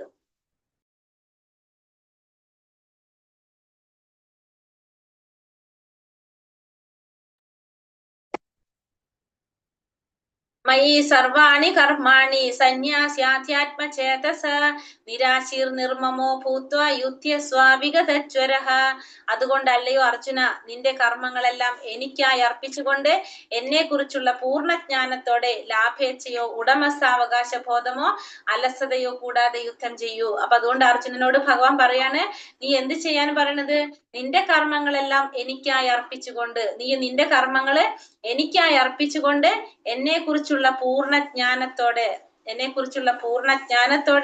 ലാഭേച്ഛയില്ലാതെ ഉടമസ്ഥാവകാശ ബോധമില്ലാതെ അലസതയില്ലാതെ യുദ്ധം ചെയ്യാനാണ് ഭഗവാൻ ഇവിടെ അർജുനനോട് പറയുന്നത്. ഭഗവാന്റെ ആഗ്രഹങ്ങൾക്ക് വഴങ്ങുക എന്നത് തന്റെ മൂലസ്വരൂപമാണെന്നിരിക്കെ ജീവാത്മാവിന് പരമപുരുഷനുമായുള്ള സഹകരണം വിട്ട് സ്വതന്ത്രനായി നിന്നിട്ട് ഒരിക്കലും സന്തോഷിക്കാനാവില്ല. അപ്പൊ ഭഗവാന്റെ ആഗ്രഹങ്ങൾക്ക് വഴങ്ങുക എന്നത് തന്റെ മൂലസ്വരൂപമാണെന്നിരിക്കെ ജീവാത്മാവിന് പരമപുരുഷനുമായുള്ള സഹകരണം വിട്ട് സ്വതന്ത്രനായി നിന്നിട്ട് ഒന്നിനും സന്തോഷിക്കാനാവില്ല. അപ്പൊ ഭഗവാനിൽ നിന്ന് മാറിയിട്ട് ആർക്ക് ഒരു സംതൃപ്തിയോ സന്തോഷവും ഇല്ല? ജീവാത്മാവിനില്ല. ഭഗവാന്റെ ആഗ്രഹങ്ങൾക്ക് വഴങ്ങുക എന്നത് തന്റെ മൂലസ്വരൂപമാണ്. കാരണം ആ ജീവാത്മാവിന്റെ നമ്മൾ പറഞ്ഞല്ലേ, നമ്മുടെ ഇന്ദ്രിയങ്ങള് നിയന്ത്രിക്കുന്നത് ആരാണ്? ഭഗവാനാണ്, ഋഷികേശനാണ്. നമ്മൾ ഭഗവാന്റെ അംശമാണ്. അപ്പൊ ഭഗവാന്റെ ആഗ്രഹങ്ങള് തന്നെയാണ് ആരുടെ ആഗ്രഹങ്ങള്? നമ്മുടെ ആഗ്രഹങ്ങള്. അല്ലാതെ നമ്മൾ ഭഗവാനുമായിട്ടുള്ള പരമപുരുഷനുമായിട്ടുള്ള സഹകരണം വിട്ട് സ്വതന്ത്രനായിട്ട് നിന്നിട്ട് നമുക്ക് ഒരിക്കലും സന്തോഷിക്കാനായിട്ട് സാധിക്കില്ല. ഭഗവത് പ്രീതിക്കായിട്ട് ഒരാൾ എല്ലാം ത്യജിക്കണം. അതേസമയം ഉടമസ്ഥാവകാശം ഉന്നയിക്കാതെ തനിക്ക് വിധിക്കപ്പെട്ട കർമ്മങ്ങൾ നിറവേറ്റാൻ വേണം. അപ്പൊ നമ്മൾ എന്ത് ചെയ്യണം? ഭഗവാന്റെ പ്രീതിക്കായിട്ട് എല്ലാം ത്യജിക്കുകയും വേണം. മാത്രമല്ല ഒന്നിലും നമ്മൾ എന്ത് പാടില്ല? ഉടമസ്ഥാവകാശം പാദം ഉന്നയിക്കാനായിട്ട് പാടില്ല. വിധിക്കപ്പെട്ട കർമ്മങ്ങള് നിറവേറ്റാൻ വേണം. സ്വാർത്ഥ താല്പര്യമില്ലാതെ പൂർണ്ണമായും പരമാത്മാവിനെ ആശ്രയിച്ച് ജീവിക്കുന്ന വ്യക്തി, അയാൾ കൃഷ്ണാവബോധം സിദ്ധിച്ചവൻ ആധ്യാത്മചേതസ് എന്നറിയപ്പെടുന്നു. അപ്പൊ സ്വാർത്ഥ താല്പര്യങ്ങളൊന്നും ഇല്ലാതെ പൂർണ്ണമായിട്ടും പരമാത്മാവിനെ ആശ്രയിച്ച് ജീവിക്കുന്ന വ്യക്തി അല്ലെങ്കിൽ കൃഷ്ണാവബോധം സിദ്ധിച്ചവൻ എങ്ങനെയാണ്? ആധ്യാത്മചേതസ് എന്നാണ് അറിയപ്പെടുന്നത്. മുഴുവനായിട്ട് സ്വാർത്ഥമായ താല്പര്യങ്ങളൊന്നും ഇല്ലാതെ പൂർണ്ണമായിട്ടും പരമാത്മാവിനെ ആശ്രയിച്ച് കൃഷ്ണാവബോധം സിദ്ധിച്ചവനെ നമ്മൾ എന്ത് പറയും? അധ്യാത്മചേതസ് എന്ന് അറിയപ്പെടുന്നു. കർമ്മഫലങ്ങൾ ആഗ്രഹിക്കാതെ ഗുരുവിന്റെ ആജ്ഞ അനുസരിച്ച് പ്രവർത്തിക്കുന്നവനാണ് നിരാശീസ്. നിരാശീസ് എന്ന് പറഞ്ഞാല് കർമ്മത്തിന്റെ ഫലങ്ങൾ ആഗ്രഹിക്കുന്നില്ല, ഗുരുവിന്റെ ആജ്ഞ അനുസരിച്ച് പ്രവർത്തിക്കുക. അങ്ങനെയുള്ളവരെ എന്ത് പറയും? നിരാശീസ് എന്ന് പറയും. ഒരു കാഷ്യർ തന്റെ യജമാനിന് വേണ്ടി ലക്ഷക്കണക്കിന് നാണയങ്ങൾ എണ്ണുന്നു, എങ്കിലും ഒരു ചില്ലി പോലും തന്റേതെന്ന് അവകാശപ്പെടാൻ ആർക്ക് സാധിക്കില്ല? ആ കാഷ്യറിന് സാധിക്കില്ല. അതുപോലെ തന്നെ ഈ ലോകത്തിലുള്ളതൊന്നും ഏതെങ്കിലും ഒരു വ്യക്തിയുടേതല്ല. എല്ലാം ആരുടെയാണ്? ഭഗവാന്റേത് മാത്രമാണ്. ഓരോരുത്തരും മനസ്സിലാക്കണം അത് ഭഗവാന്റേതാണെന്നുള്ളത്. മയി എന്ന് കൃഷ്ണൻ പറഞ്ഞത് അർത്ഥവത്താണ്. ഇവിടെ മയി സർവാണി കർമാണി എന്നാ പറയുന്നത്. മയി എന്ന് പറഞ്ഞാല് ഇവിടെ എന്താ പറയണത്? എന്നിൽ നിന്നാണ്, എന്റെ ആണെന്നാണ് ആര് പറയുന്നത്? ഭഗവാൻ പറയുന്നത്. അപ്പൊ മയി എന്നിവിടെ പറഞ്ഞു, ഭഗവാന്റേതാണെല്ലാം. ഒന്നും ആരുടെയല്ല, നമ്മുടേതല്ല. നമ്മുടെ ഒരു വീട്ടില് വാടകയ്ക്ക് നമ്മൾ താമസിക്കാൻ പോകുന്ന പോലെ നമ്മുടേതെന്ന് അവകാശപ്പെടാൻ അവിടെ യാതൊന്നുമില്ല. പക്ഷെ നമുക്ക് എന്ത് ചെയ്യാം? നമുക്കത് ഉപയോഗിക്കാം. പോരുമ്പോ അവിടെ തന്നെ വെച്ച് പോരണം. അതേപോലെ തന്നെയാണ് എന്ത്, ഈ ഭൗതിക പ്രപഞ്ചത്തിലുള്ള ഓരോ വസ്തുവും എല്ലാതും എങ്ങനെയാണ്? ഭഗവാന്റെ നിയന്ത്രണത്തിലും ഭഗവാന്റെ ഉടമസ്ഥതയിലുള്ളത് മാത്രമാണ്. അവിടെ പറഞ്ഞിരിക്കുന്ന ഒരു വാക്ക് എന്താണ്? മയി. എല്ലാതും ഭഗവാൻ പറഞ്ഞിരിക്കുന്നത് മയി എന്നാണ് ഇവിടെ പറയുന്ന ശ്ലോകത്തില്. മയി എന്ന് വെച്ചാല് എല്ലാം എന്റെയാണ്, എന്നിൽ നിന്നാണ് എല്ലാതും വരുന്ന, എല്ലാം ഭഗവാന്റേതാണെന്നാണ് ഭഗവാൻ പറയുന്നത്. അപ്പൊ ഓരോരുത്തർക്കും തന്റെ സ്വഭാവത്തിനും സ്ഥിതിക്കും അനുയോജ്യമായി ഏതെങ്കിലും ഒരു പ്രവൃത്തി ചെയ്യേണ്ടതുണ്ട്. ആ കർത്തവ്യങ്ങളെല്ലാം കൃഷ്ണാവബോധത്തോടെ നിറവേറ്റിയാൽ അതുകൊണ്ട് തന്നെ മുക്തിമാർഗം പ്രാപിക്കാം. ഓരോരുത്തരും എന്ത് ചെയ്യണം? ഓരോരുത്തരും തന്റെ സ്വഭാവത്തിനനുസരിച്ച് അനുയോജ്യമായിട്ടുള്ള ഒരു പ്രവൃത്തി ചെയ്യണം. അതാണ് പറയുന്നത്. എല്ലാ കർത്തവ്യങ്ങളും എങ്ങനെ ചെയ്യണം? കൃഷ്ണാവബോധത്തോടെ നിർവഹിക്കുക. അങ്ങനെ നമുക്ക് എന്ത് സാധിക്കും? മുക്തിമാർഗത്തിലേക്ക് പ്രവേശിക്കാനായിട്ട് സാധിക്കും. യേമേ മതമിതം നിത്യം അനുതിഷ്ഠന്തി മാനവഃ ശ്രദ്ധാവന്തോ ന സൂയന്തോ മുച്യന്തേ തേഭി കർമ്മഭിഃ. എന്റെ ആജ്ഞാനുസാരം സ്വകർമ്മങ്ങൾ നിർവഹിക്കുകയും അസൂയ കൂടാതെ വിശ്വാസപൂർവ്വം ഈ ഉപദേശങ്ങൾ അനുസരിക്കുകയും ചെയ്യുന്നവർ കർമ്മഫലങ്ങളുടെ കുടുക്കിൽ നിന്ന് മോചനം നേടുന്നു. അപ്പൊ എന്റെ ആജ്ഞയ്ക്കനുസരിച്ച് സ്വന്തം കർമ്മങ്ങൾ നിർവഹിക്കുക, അസൂയ കൂടാതെ വിശ്വാസപൂർവ്വം എന്റെ ഉപദേശങ്ങൾ അനുസരിക്കുക. ഇങ്ങനെ ചെയ്യുന്നവർക്ക് എന്ത് സാധിക്കും? കർമ്മഫലങ്ങളുടെ കുടുക്കിൽ നിന്ന് മോചനം നേടാനായിട്ട് സാധിക്കും. അപ്പൊ സ്വന്തം എന്റെ ആജ്ഞയ്ക്ക് അനുസരിച്ച് സ്വന്തം കർമ്മങ്ങൾ നിർവഹിക്കുക, അസൂയ കൂടാതെ വിശ്വാസത്തോടു കൂടി ഈ ഉപദേശങ്ങളെല്ലാം അനുസരിക്കുകയും ചെയ്യുന്നവർക്ക് കർമ്മഫലങ്ങളുടെ കുടുക്കിൽ നിന്നും മോചനം. അങ്ങനെയുള്ളവർക്ക് എന്തുണ്ടാവില്ല? കർമ്മത്തിന്റെ ഫലങ്ങൾ അനുഭവിക്കേണ്ടതാവില്ല. കാരണം ഭഗവാന്റെ ആജ്ഞ അനുസരിച്ച് സ്വന്തം കർമ്മങ്ങൾ നിർവഹിക്കുക, ഭഗവാനിൽ ഒരിക്കലും അസൂയയില്ലാതെ വിശ്വാസപൂർവ്വം ഭഗവാന്റെ ഉപദേശങ്ങൾ അനുസരിക്കുക. അങ്ങനെയുള്ളവർക്ക് ഒരിക്കലും എന്ത് വരില്ല? കർമ്മഫലങ്ങളുടെ കുടുക്കിൽ പെടുന്നില്ല. കൃഷ്ണാവബോധത്തിന്റെ പ്രാരംഭ നിലയിൽ ഒരാൾ ഭഗവത് ആജ്ഞകളെ പൂർണ്ണമായി നിറവേറ്റിയില്ലെന്ന് വരാം. എങ്കിലും തത്വത്തിൽ ഭഗവത് കൽപ്പനയുടെ തീർപ്പില്ലാതെയും ജയപരാജയങ്ങളിൽ ഉത്കണ്ഠ കൂടാതെയും ആശ കൈവിടാതെയും നിർവ്യാജം പ്രവർത്തിച്ചു പോന്നാൽ തീർച്ചയായും പവിത്രമായ കൃഷ്ണാവബോധത്തിന്റെ ഉന്നതിയിൽ അയാൾക്ക് എത്താൻ സാധിക്കും. അപ്പൊ കൃഷ്ണാവബോധത്തിന്റെ പ്രാരംഭ നിലയിൽ ഒരാൾ ഭഗവത് ആജ്ഞകളെ പൂർണ്ണമായി നിറവേറ്റിയില്ലെന്ന് വരാം. അപ്പൊ കൃഷ്ണാവബോധത്തിന്റെ പ്രാരംഭത്തില് ഒരു വ്യക്തി എന്ത് ചെയ്യണമെന്നില്ല? പൂർണ്ണമായിട്ടും ഭഗവാന്റെ ആജ്ഞകളെ നിറവേറ്റില്ല എന്ന് വരാം. എങ്കിലും തത്വത്തിൽ ഭഗവത് കൽപ്പനയോടെ എതിർപ്പില്ലാതെ, പക്ഷെ ശരിയായിട്ട് എന്തില്ല? ഭഗവാന്റെ കൽപ്പനകളോടൊന്നും യാതൊരു എതിർപ്പില്ല, ജയപരാജയങ്ങളിൽ ഉത്കണ്ഠയും ഇല്ല, ആശ കൈവെടിയാതെ നിർവ്യാജം പ്രവർത്തിച്ചു കൊണ്ട് പോരാണെങ്കിൽ തീർച്ചയായിട്ടും അയാൾക്ക് എന്ത് സാധിക്കും? കൃഷ്ണാവബോധത്തിന്റെ ഉന്നതിയിലെത്താനായിട്ട് സാധിക്കും. അപ്പൊ ഇവിടെ പറയുന്നത്, ഇപ്പൊ കൃഷ്ണാവബോധത്തിന്റെ പ്രാരംഭത്തില് നമ്മൾ എന്ത് ചെയ്യണമെന്നില്ല? ഭഗവാന്റെ ആജ്ഞകളെ പൂർണ്ണമായിട്ട് നിറവേറ്റണമെന്നില്ല. പക്ഷെ എന്നിരുന്നാലും നമുക്ക് എന്തില്ല? ഭഗവാന്റെ കൽപ്പനകളോട് യാതൊരു എതിർപ്പുമില്ല നമുക്ക്. അതായത് ഭഗവാന്റെ നിർദ്ദേശങ്ങളോ ഭഗവാൻ പറയുന്നത് അനുസരിക്കാതിരിക്കാൻ നമുക്ക് തോന്നുന്നില്ല. അപ്പൊ നമ്മൾ എല്ലാതും അനുസരിക്കുന്നുണ്ട്, അതിനോടൊന്നും എതിർപ്പില്ല. പിന്നെ ജയവും പരാജയത്തിലും നമുക്ക് ഉത്കണ്ഠകളില്ല. പിന്നെ ഭഗവാനിലുള്ള വിശ്വാസവും ആശയം നമ്മൾ കൈവിടുന്നില്ല.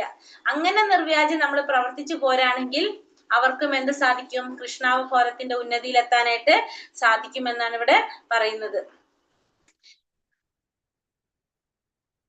യേതേദാധഭ്യസൂയന്തോ നാനുതിഷ്ഠന്തി മേ മതം സർവജ്ഞാന വിമൂഢാംസ്താൻ വിധി നഷ്ടാന ചേതസഃ. അസൂയാലുക്കളായി എന്റെ ഉപദേശങ്ങളെ അവഗണിക്കുകയും അനുസരിക്കാതിരിക്കുകയും ചെയ്യുന്നവരെ ഒട്ടും അറിവില്ലാത്തവരും മൂഢന്മാരുമായി കണക്കാക്കണം. പൂർണ്ണത നേടുന്നതിനുള്ള അവരുടെ യത്നങ്ങൾ വിഫലമാക്കപ്പെടുകയും ചെയ്യുന്നു. ഇനി ഭഗവാൻ പറയാണ് നേരെ തിരിച്ച്, അസൂയാലുക്കളായിട്ട് ഭഗവാന്റെ ഉപദേശങ്ങൾ അവഗണിക്കുന്നവര്, അതിനനുസരിക്കാതിരിക്കുന്നവർ എങ്ങനെയുള്ളവരാണ്? മൂഢന്മാരാണ്, ഒട്ടും അറിവില്ലാത്തവരായിട്ടാണ് അവരെ കണക്കാക്കേണ്ടത്. പൂർണ്ണത നേടുന്നതിന് വേണ്ടിയിട്ട് അവർ ചെയ്യുന്ന യത്നങ്ങളൊക്കെ എങ്ങനെയാണ്? എല്ലാം വിഫലമാക്കിപ്പെടുമെന്നാണ് എന്നാണ് പറഞ്ഞത്. അപ്പൊ പൂർണ്ണത നേടാൻ വേണ്ടി അവർ ചെയ്യുന്ന എല്ലാ പ്രയത്നങ്ങളും വിഫലമാക്കപ്പെടുന്നു എന്നാണ് അവിടെ പറയുന്നത്. കൃഷ്ണാവബോധവാനാകാതിരുന്നാലുള്ള അപാകത ഇതിൽ വിവരിക്കുന്നു. ഒരു ഉയർന്ന ഭരണാധികാരിയുടെ ആജ്ഞ ലംഘിക്കുമ്പോൾ അതിന് ശിക്ഷയുണ്ട്. പരമദിവ്യോത്തമ പുരുഷന്റെ ആജ്ഞ ലംഘിക്കുന്നവനും തീർച്ചയായും ശിക്ഷാർഹൻ തന്നെ. അപ്പോ കൃഷ്ണാവബോധത്തിൽ ഇല്ലെങ്കിൽ, നമ്മളുടെ കൃഷ്ണാവബോധവാൻ ആകാതിരുന്നാലുള്ള അപാകതയാണ് ഇവിടെ പറയുന്നത്. കൃഷ്ണാവബോധത്തിൽ വരുന്നില്ല, നമ്മൾ കൃഷ്ണാവബോധം പരിശീലിക്കാൻ ഉണ്ടാവുന്ന ദോഷങ്ങളാണ് ഇവിടെ പറയുന്നത്. നമ്മളിപ്പോ ഒരു ഉയർന്ന ഭരണാധികാരിയുടെ ആജ്ഞകൾ ലംഘിച്ചാൽ നമുക്ക് അതിന് ശിക്ഷ അനുഭവിക്കണം. അതുപോലെ തന്നെയാണ് പരമദിവ്യോത്തമ പുരുഷന്റെ ആജ്ഞ ലംഘിക്കാലും. അപ്പോഴും നമ്മൾ എന്താണ്, ശിക്ഷയ്ക്ക് അർഹരാകും തന്നെയാണ് ഇവിടെ എടുത്തു പറയുന്നത്. സാദൃശ്യം ചേഷ്ടതേ സ്വാസ്യ പ്രകൃതിർജ്ഞാനവാനപി പ്രകൃതിം യാന്തി ഭൂതാനി നിഗ്രഹ കീം കരിഷ്യതി. തന്റെ പ്രകൃതിക്ക് അനുയോജ്യമായി തന്നെയാണ് ജ്ഞാനിയും പ്രവർത്തിക്കുന്നത്. ത്രിഗുണങ്ങളിൽ നിന്ന് ആർജിച്ച സ്വഭാവത്തിനനുസരിച്ച് എല്ലാവരും പ്രവർത്തിക്കുന്നു. നിഗ്രഹം കൊണ്ട് എന്ത് പ്രയോജനം? അപ്പൊ തന്റെ പ്രകൃതിക്ക് അനുയോജ്യമായിട്ട് തന്നെയാണ് ആരും പ്രവർത്തിക്കുന്നത്? ജ്ഞാനിയും പ്രവർത്തിക്കുന്നത് തന്റെ പ്രകൃതിക്ക് അനുയോജ്യമായിട്ട് തന്നെയാണ്. ത്രിഗുണങ്ങളിൽ നിന്ന് ആർജിച്ച സ്വഭാവത്തിനനുസരിച്ച് എല്ലാവരും പ്രവർത്തിക്കും. നിഗ്രഹം കൊണ്ട് എന്ത് പ്രയോജനം? അപ്പൊ ത്രിഗുണങ്ങളിൽ നിന്ന് ആർജിച്ച സ്വഭാവത്തിനനുസരിച്ചാണ് ഓരോരുത്തരും പ്രവർത്തിക്കുന്നത്. ഇപ്പൊ സത്വഗുണാണെങ്കിൽ സ്വാത്വികമായ രീതിയിൽ, രജോ ഗുണമാണെങ്കിൽ അതനുസരിച്ച്, തമോ ഗുണമാണെങ്കിൽ അതനുസരിച്ച്. അപ്പൊ പ്രകൃതിയുടെ ത്രിഗുണങ്ങളുടെ അടിസ്ഥാനത്തിലാണ് ഓരോരുത്തരും പ്രവർത്തിക്കുന്നത്. നിഗ്രഹം കൊണ്ട് എന്താണ് പ്രയോജനം? അല്ലാതെ എന്നാണ് ഇവിടെ ചോദിക്കുന്നത്. പൂർണ്ണമായിട്ടും കൃഷ്ണാവബോധവാനാകാതെ ആരും തനിക്ക് വിധിക്കപ്പെട്ട കർമ്മങ്ങൾ ഉപേക്ഷിക്കാൻ പാടില്ല. അപ്പൊ നമ്മള് ഭഗവാൻ പറയുന്നുണ്ട് ഭഗവത്ഗീതയിൽ, അല്ലെ, എന്താണ്, സർവധർമാൻ പരിത്യജ മാമേകം ശരണം വ്രജ. എല്ലാ ധർമ്മങ്ങളും ഉപേക്ഷിച്ച് ഭഗവാനെ ശരണം പ്രാപിക്കാൻ. പക്ഷെ ഭഗവാൻ അത് പറയുന്നത് എവിടെയാണ്? 18ാമത്തെ അധ്യായത്തിൽ ഏറ്റവും ലാസ്റ്റ് ആണ് ഭഗവാൻ അത് പറയുന്നത്. അപ്പൊ ആരും കൃഷ്ണാവബോധവാനാകാതെ, പൂർണ്ണമായിട്ടും കൃഷ്ണാവബോധവാനാകാതെ ആരും എന്ത് ചെയ്യാൻ പാടില്ല? തനിക്ക് വിധിക്കപ്പെട്ട കർമ്മങ്ങൾ ഉപേക്ഷിക്കാൻ പാടില്ല. പൊടുന്നനവേ ഒരാൾ തന്റെ നിർദ്ദിഷ്ട കർമ്മങ്ങൾ ഉപേക്ഷിച്ച് ഒരു യോഗിയോ അതീന്ദ്രിയവാദിയോ ആയി അഭിനയിക്കരുത്. പെട്ടെന്ന് തന്നെ ഒരാള് നിർദ്ദിഷ്ട കർമ്മങ്ങളെല്ലാം ഉപേക്ഷിച്ച് ഞാനൊരു യോഗിയായിട്ടോ അതീന്ദ്രിയവാദിയായിട്ടോ അഭിനയിക്കരുത്. കാരണം സ്വന്തം സ്ഥിതിയിൽ നിന്നുകൊണ്ട് ഉത്തമമായ പരിശീലനം വഴി കൃഷ്ണാവബോധം നേടാൻ ശ്രമിക്കുകയാണ് വേണ്ടത്. അങ്ങനെ ചെയ്താൽ കൃഷ്ണന്റെ മായാവലയത്തിൽ നിന്ന് മോചനം ലഭിക്കും. അപ്പോ നമ്മള് പെട്ടെന്ന് തന്നെ ഒരാൾക്ക് എന്ത് സാധിക്കില്ല? നിർദ്ദിഷ്ട കർമ്മങ്ങളെല്ലാം ഉപേക്ഷിച്ച് ഒരു യോഗിയാവാനോ അതീന്ദ്രിയവാദിയാകാനോ സാധിക്കില്ല. അത് അഭിനയിക്കുകയാണ് ചെയ്യുന്നത്. സ്വന്തം സ്ഥിതിയിൽ നിന്നുകൊണ്ട് ഉത്തമമായിട്ടുള്ള പരിശീലനം വഴി വേണം നമ്മൾ എന്ത് ചെയ്യാൻ? കൃഷ്ണാവബോധത്തിലേക്ക് തിരിയാനായിട്ടും കൃഷ്ണാവബോധം പരിശീലിക്കാനും വേണ്ടി. അങ്ങനെ ചെയ്തു കഴിഞ്ഞാൽ നമുക്ക് എന്ത് സാധിക്കും?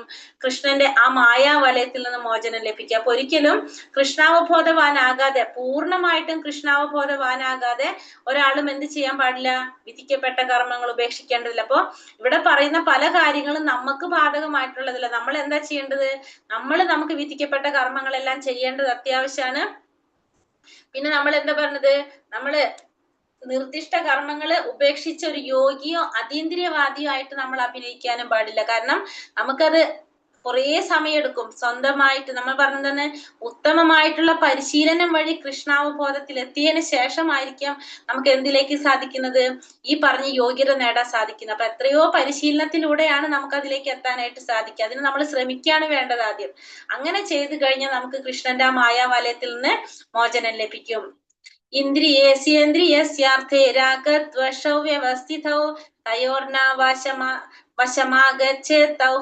പരിപന്ഥിനൗ.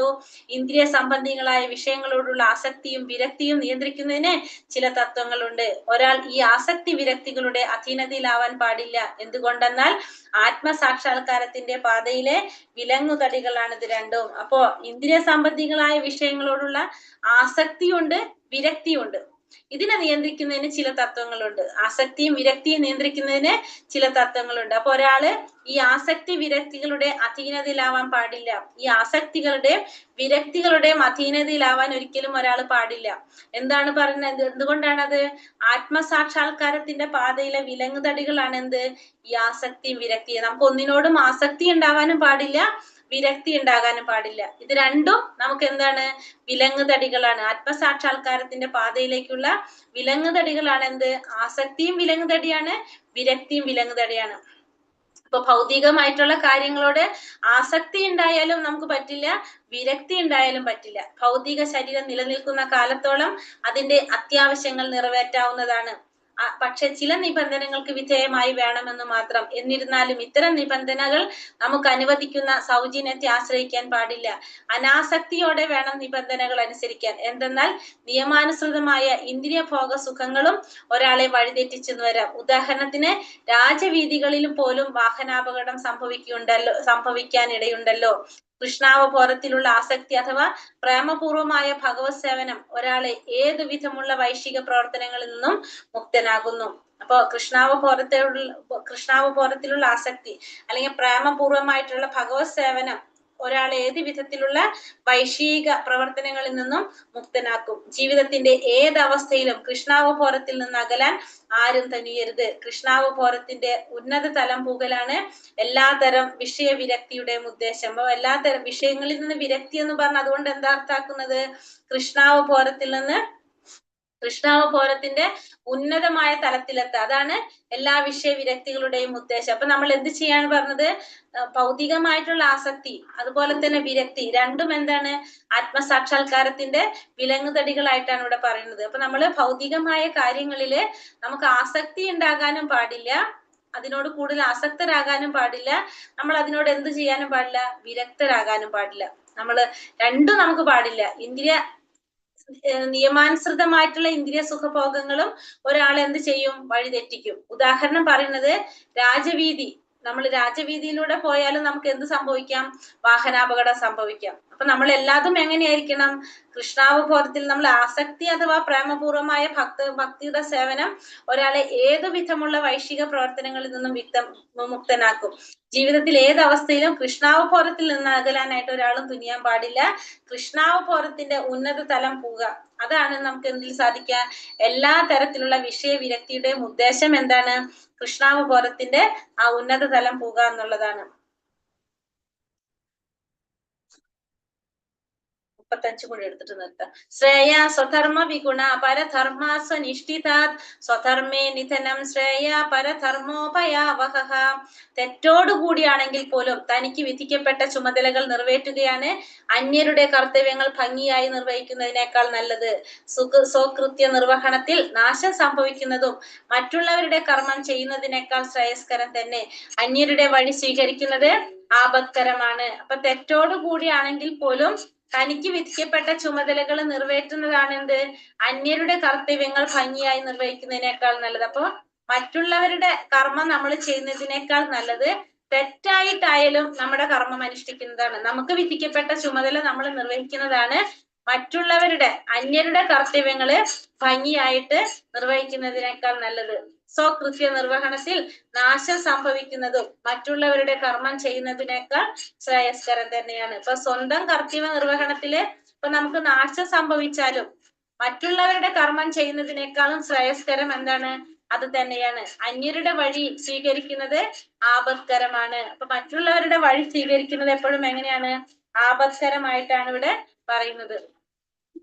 പ്രകൃതി ഗുണങ്ങൾക്ക് അതീതനും തികച്ചും കൃഷ്ണാവബോധവാർന്നവനുമാകയാൽ ഒരാൾക്ക് വിശ്വാസനായ ആധ്യാത്മിക ഗുരുവിന്റെ ഉപദേശപ്രകാരം എന്ത് വേണമെങ്കിലും ചെയ്യാം. കൃഷ്ണാവബോധത്തിന്റെ അത്യുന്നത അവസ്ഥയിൽ ക്ഷത്രിയൻ, സൗണ്ട് വരുന്നുണ്ടോ ബാക്ക്ഗ്രൗണ്ടിൽ നിന്ന്?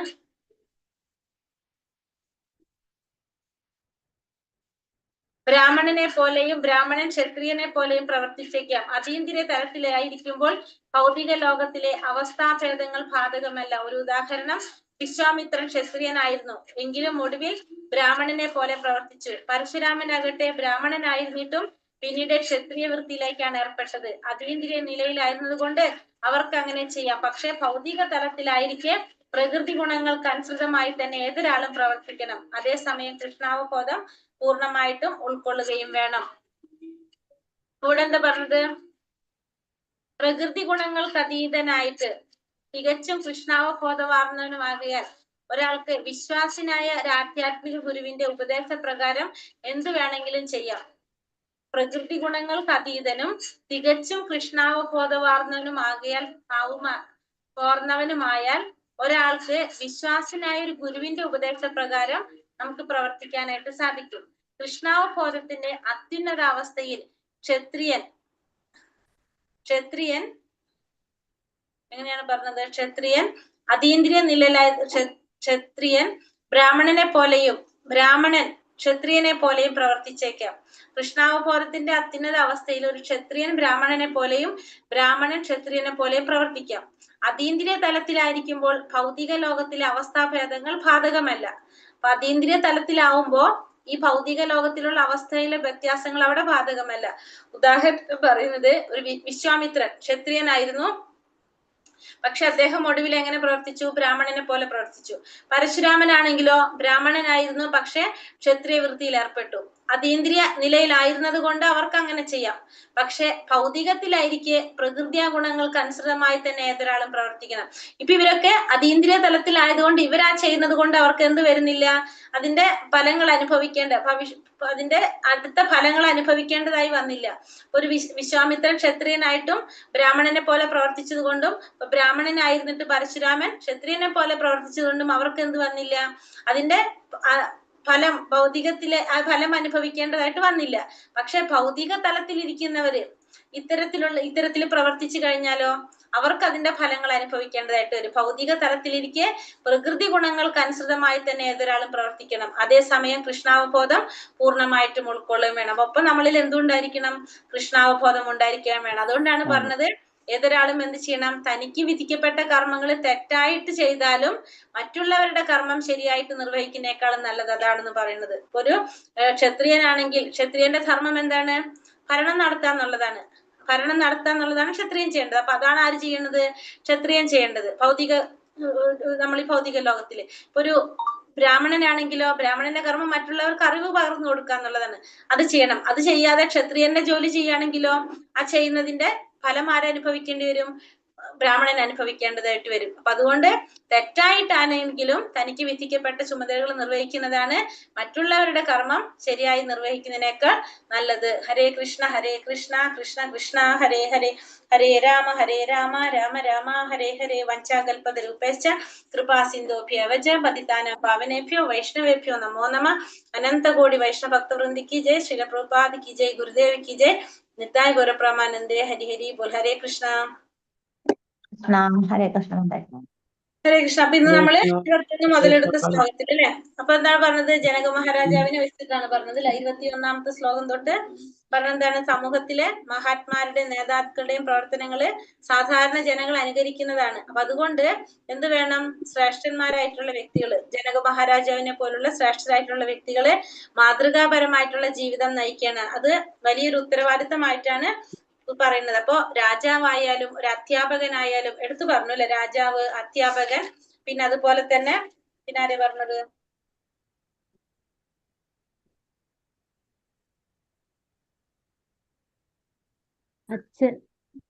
അച്ഛൻ അല്ലെ? ഒക്കെ പറയണ്ടായിരുന്നു. അങ്ങനെയുള്ളവരൊക്കെ എന്ത് ചെയ്യണം? അവര് ശരിയായ രീതിയിൽ അവരുടെ ഉത്തരവാദിത്തമാണെന്ന് പറഞ്ഞു. മറ്റുള്ളവർക്ക് മാതൃകയായിട്ട് ജീവിതം നയിക്കേണ്ടത് അങ്ങനെയുള്ളവരുടെ ഉത്തരവാദിത്തമാണ്. ഭഗവാൻ പറയാണ്, ഭഗവാന് നേടേണ്ടതായിട്ടോ ചെയ്യേണ്ടതായിട്ടോ യാതൊന്നും ഉണ്ടായിരുന്നില്ല. പക്ഷെ എങ്കിലും ലോകത്തിന് മാതൃക കാട്ടാൻ വേണ്ടിയിട്ടാണ് ഭഗവാൻ എന്ത് ചെയ്തത്? തന്റെ കർത്തവ്യങ്ങൾ നിർവഹിക്കുന്നതിൽ. കാരണം ധർമ്മം പുനഃസ്ഥാപിക്കാൻ വേണ്ടിയിട്ടാണ് ഭഗവാൻ അവതരിച്ചത് തന്നെ. അപ്പൊ ആ ധർമാനുഷ്ഠാനത്തിന്റെ പ്രാധാന്യം മനുഷ്യരെ പഠിപ്പിക്കുക എന്നുള്ളത് കൂടി ആരുടെ ഉത്തരവാദിത്തമായിരുന്നു? ഭഗവാന്റെ ഉത്തരവാദിത്തമായിരുന്നു. അപ്പൊ ഭഗവാൻ തനിക്ക് വിധിക്കപ്പെട്ട കർമ്മങ്ങളെല്ലാം ചെയ്ത് കാണിച്ചത് ശരിക്കും ഭഗവാന് ചെയ്യേണ്ടതായിട്ട് യാതൊന്നും ഉണ്ടായിരുന്നില്ല. പക്ഷെ എന്നിരുന്നാലും ഭഗവാൻ അതെല്ലാം ചെയ്ത് കാണിച്ചത് എന്തിനു വേണ്ടിയിട്ടാണ്? മനുഷ്യരെ പഠിപ്പിക്കാൻ വേണ്ടിയിട്ടാണെന്ന് ഭഗവാൻ പറയാണ് അർജുനന്റെ അടുത്ത്. കാരണം അടുത്ത ശ്ലോകത്തിൽ ഭഗവാൻ പറയാണ്, വിധിക്കപ്പെട്ട കർമ്മങ്ങൾ ചെയ്യാതിരുന്നാൽ എങ്കിലും എന്ത് ചെയ്യാണ്? ജനങ്ങൾ എന്ത് ചെയ്യും? പിന്തുടരും. അപ്പൊ അത് വിധിക്കപ്പെട്ട കർമ്മങ്ങൾ, ഭഗവാൻ വിധിക്കപ്പെട്ട കർമ്മങ്ങൾ ചെയ്യാതിരിക്കുകയാണെങ്കിൽ ജനങ്ങൾ എന്ത് ചെയ്യും? ഭഗവാൻ അനുകരിച്ച് അവരും അവർ ചെയ്യുന്ന കർമ്മങ്ങള് അവർ ഒഴിവാക്കും. അപ്പൊ അതുകൊണ്ട് ലോകക്ഷേമത്തിനായിട്ട് എന്ത് ചെയ്യേണ്ടതായിട്ട് വന്നു? ഇത്തരത്തിലുള്ള പ്രവർത്തനങ്ങളിൽ ഏർപ്പെടുന്നതായിട്ടാണ് ഭഗവാൻ പറയുന്നത്. ലോകക്ഷേമത്തിന് വേണ്ടിയിട്ട്. കാരണം ഭഗവാൻ എന്ത് ചെയ്തോ അത് ജനങ്ങൾ അനുകരിക്കും. അപ്പൊ അതുകൊണ്ട് ലോകക്ഷേമത്തിന് വേണ്ടിയിട്ട് ഭഗവാൻ എന്ത് ചെയ്ത് കാണിച്ചു? തന്റെ കർമ്മങ്ങൾ അനുഷ്ഠിച്ച് കാണിച്ചു എന്ന് ഭഗവാൻ അർജുനനോട് പറയാണ്. അപ്പൊ ഭഗവാൻ കർത്തവ്യങ്ങൾ ചെയ്യാതിരുന്നു കഴിഞ്ഞാൽ ലോകത്തിൽ എന്താ സംഭവിക്കുക? ആ ഒരു ക്രമം ഉണ്ടല്ലേ, ആ ക്രമം തന്നെ തകർന്നു പോകും, ജനങ്ങളൊക്കെ വഴിതെറ്റി പോകും. അപ്പൊ ധർമ്മ സംരക്ഷണത്തിനും പൊതു സമൂഹത്തിന്റെ നന്മയ്ക്കും വേണ്ടിയിട്ട് എന്ത് ചെയ്യാണ് അദ്ദേഹം പ്രവർത്തിച്ച് കാണിക്കുന്നതായിട്ടാണ് നമ്മളിവിടെ പറഞ്ഞത്. ഇന്നത്തെ 25-ാമത്തെ ശ്ലോകത്തില് എന്താ പറഞ്ഞത്? അജ്ഞാനികള് ഫലാസക്തിയോടെ കർമ്മം ചെയ്യുമ്പോ ജ്ഞാനികൾ എന്ത് ചെയ്യണം? ഫല ആസക്തി ഇല്ലാതെ ലോകക്ഷേമത്തിന് വേണ്ടിയിട്ട് മറ്റുള്ളവരുടെ നന്മയ്ക്കായിട്ട് പ്രവർത്തിക്കണം. ഇതാണ് ശരിക്കും ശരിയായ രീതിയിലുള്ള പ്രവർത്തനം എന്ന് പറഞ്ഞു. അപ്പൊ അജ്ഞാനികൾ എന്ത് ചെയ്യും? ആസക്തിയോടെ ഫലത്തിൽ ആഗ്രഹം കൊണ്ടാണ് കർമ്മം ചെയ്യുക. പക്ഷെ അപ്പൊ ജ്ഞാനികൾ എന്ത് ചെയ്യണം? അവർക്കറിയാം ചെയ്യാൻ പാടില്ല എന്നുള്ള. അപ്പൊ അവരെന്ത് ചെയ്യണം? ഫലം ആഗ്രഹിക്കാതെ കർമ്മം ചെയ്യണം. അങ്ങനെ ആണ് ചെയ്യേണ്ടത്. അതാണ് ലോകക്ഷേമത്തിനും പിന്നെ മറ്റുള്ളവരെ ശരിയായ രീതിയിൽ പ്രവർത്തിക്കാനും സഹായിക്കുന്നത് അതാണെന്നാണ് ഇവിടെ ഭഗവാൻ പറയുന്നത്. അടുത്തതിൽ പറഞ്ഞത് വിധിക്കപ്പെട്ട കർമ്മങ്ങളുടെ ഫലത്തിൽ ആസക്തിയുള്ള അജ്ഞരായിട്ടുള്ള ആളുകള്, അവരെ നമ്മൾ എന്ത് ചെയ്യാൻ പാടില്ല?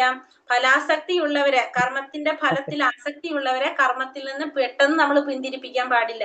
പകരം അവർ ചെയ്യുന്ന കർമ്മങ്ങളെ ഭക്തിയിലേക്കും ആത്മീയ പുരോഗതിയിലേക്കും ക്രമേണ നമ്മൾ നയിച്ചു കൊണ്ടുപോകണം. നമ്മൾ ഒരിക്കലും, നമ്മളത് എല്ലാവരും മനസ്സിലാക്കേണ്ട ഒരു കാര്യമാണ്, നമ്മള് ഫലാസക്തിയുള്ളവരെ, ഫലത്തിൽ ആസക്തിയോടെ കർമ്മം ചെയ്യുന്നവരെ നമ്മൾ എന്ത് ചെയ്യാൻ പാടില്ല?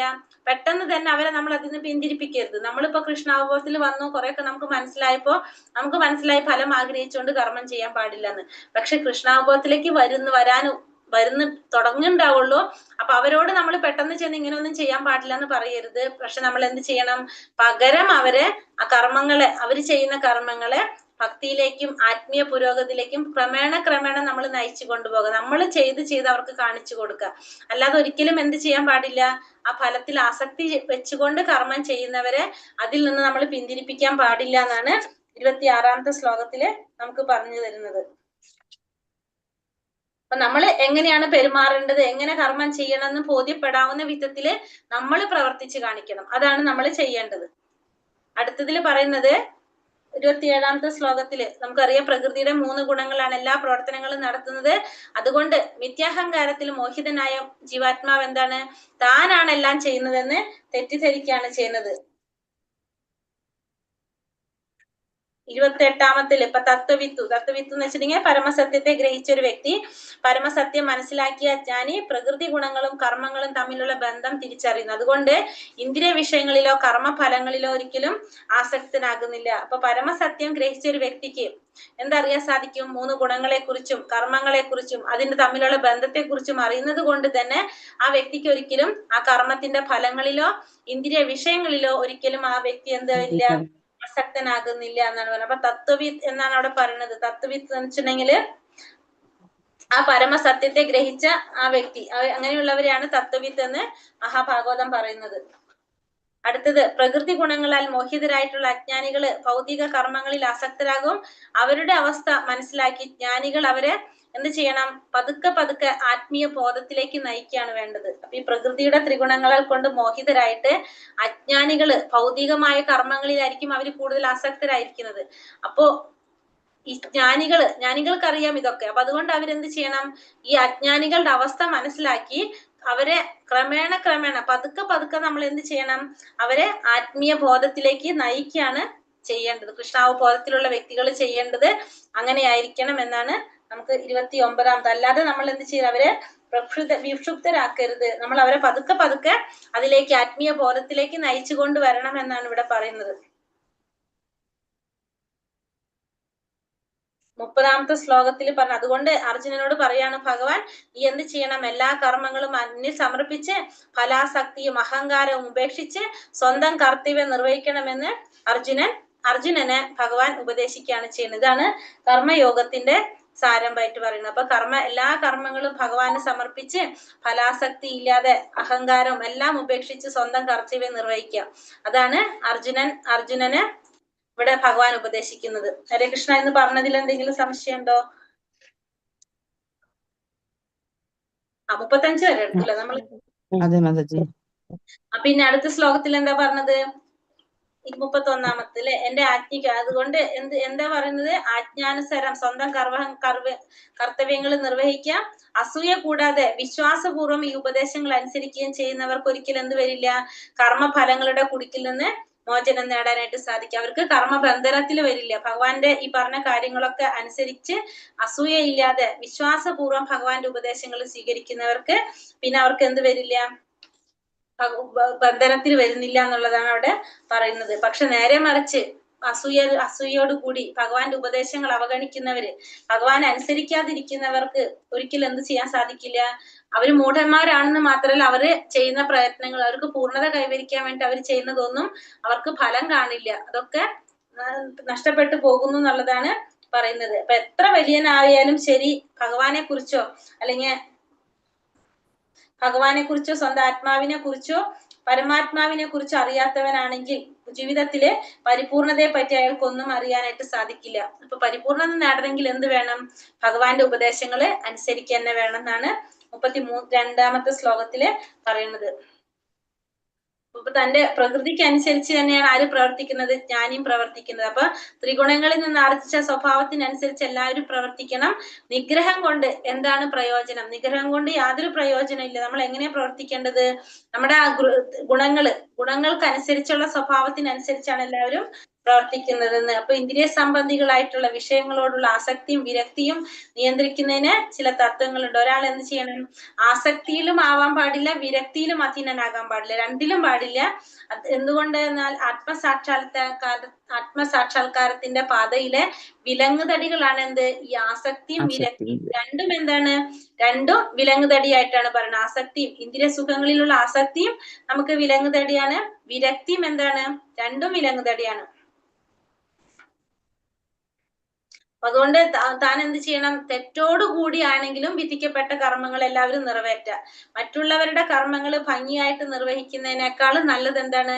നമുക്ക് വിധിക്കപ്പെട്ട കർമ്മം നമ്മൾ ചെയ്യുന്നതാണ്. മറ്റുള്ളവരുടെ കർമ്മം നന്നായിട്ട് ചെയ്യുന്നതിനേലും നല്ലത് നമ്മുടെ കർമ്മം, വിധിക്കപ്പെട്ട കർമ്മം നമ്മൾ നിർവഹിക്കുന്നത് തന്നെയാണ് നല്ലതെന്നാണ് ഇവിടെ പറയുന്നത്.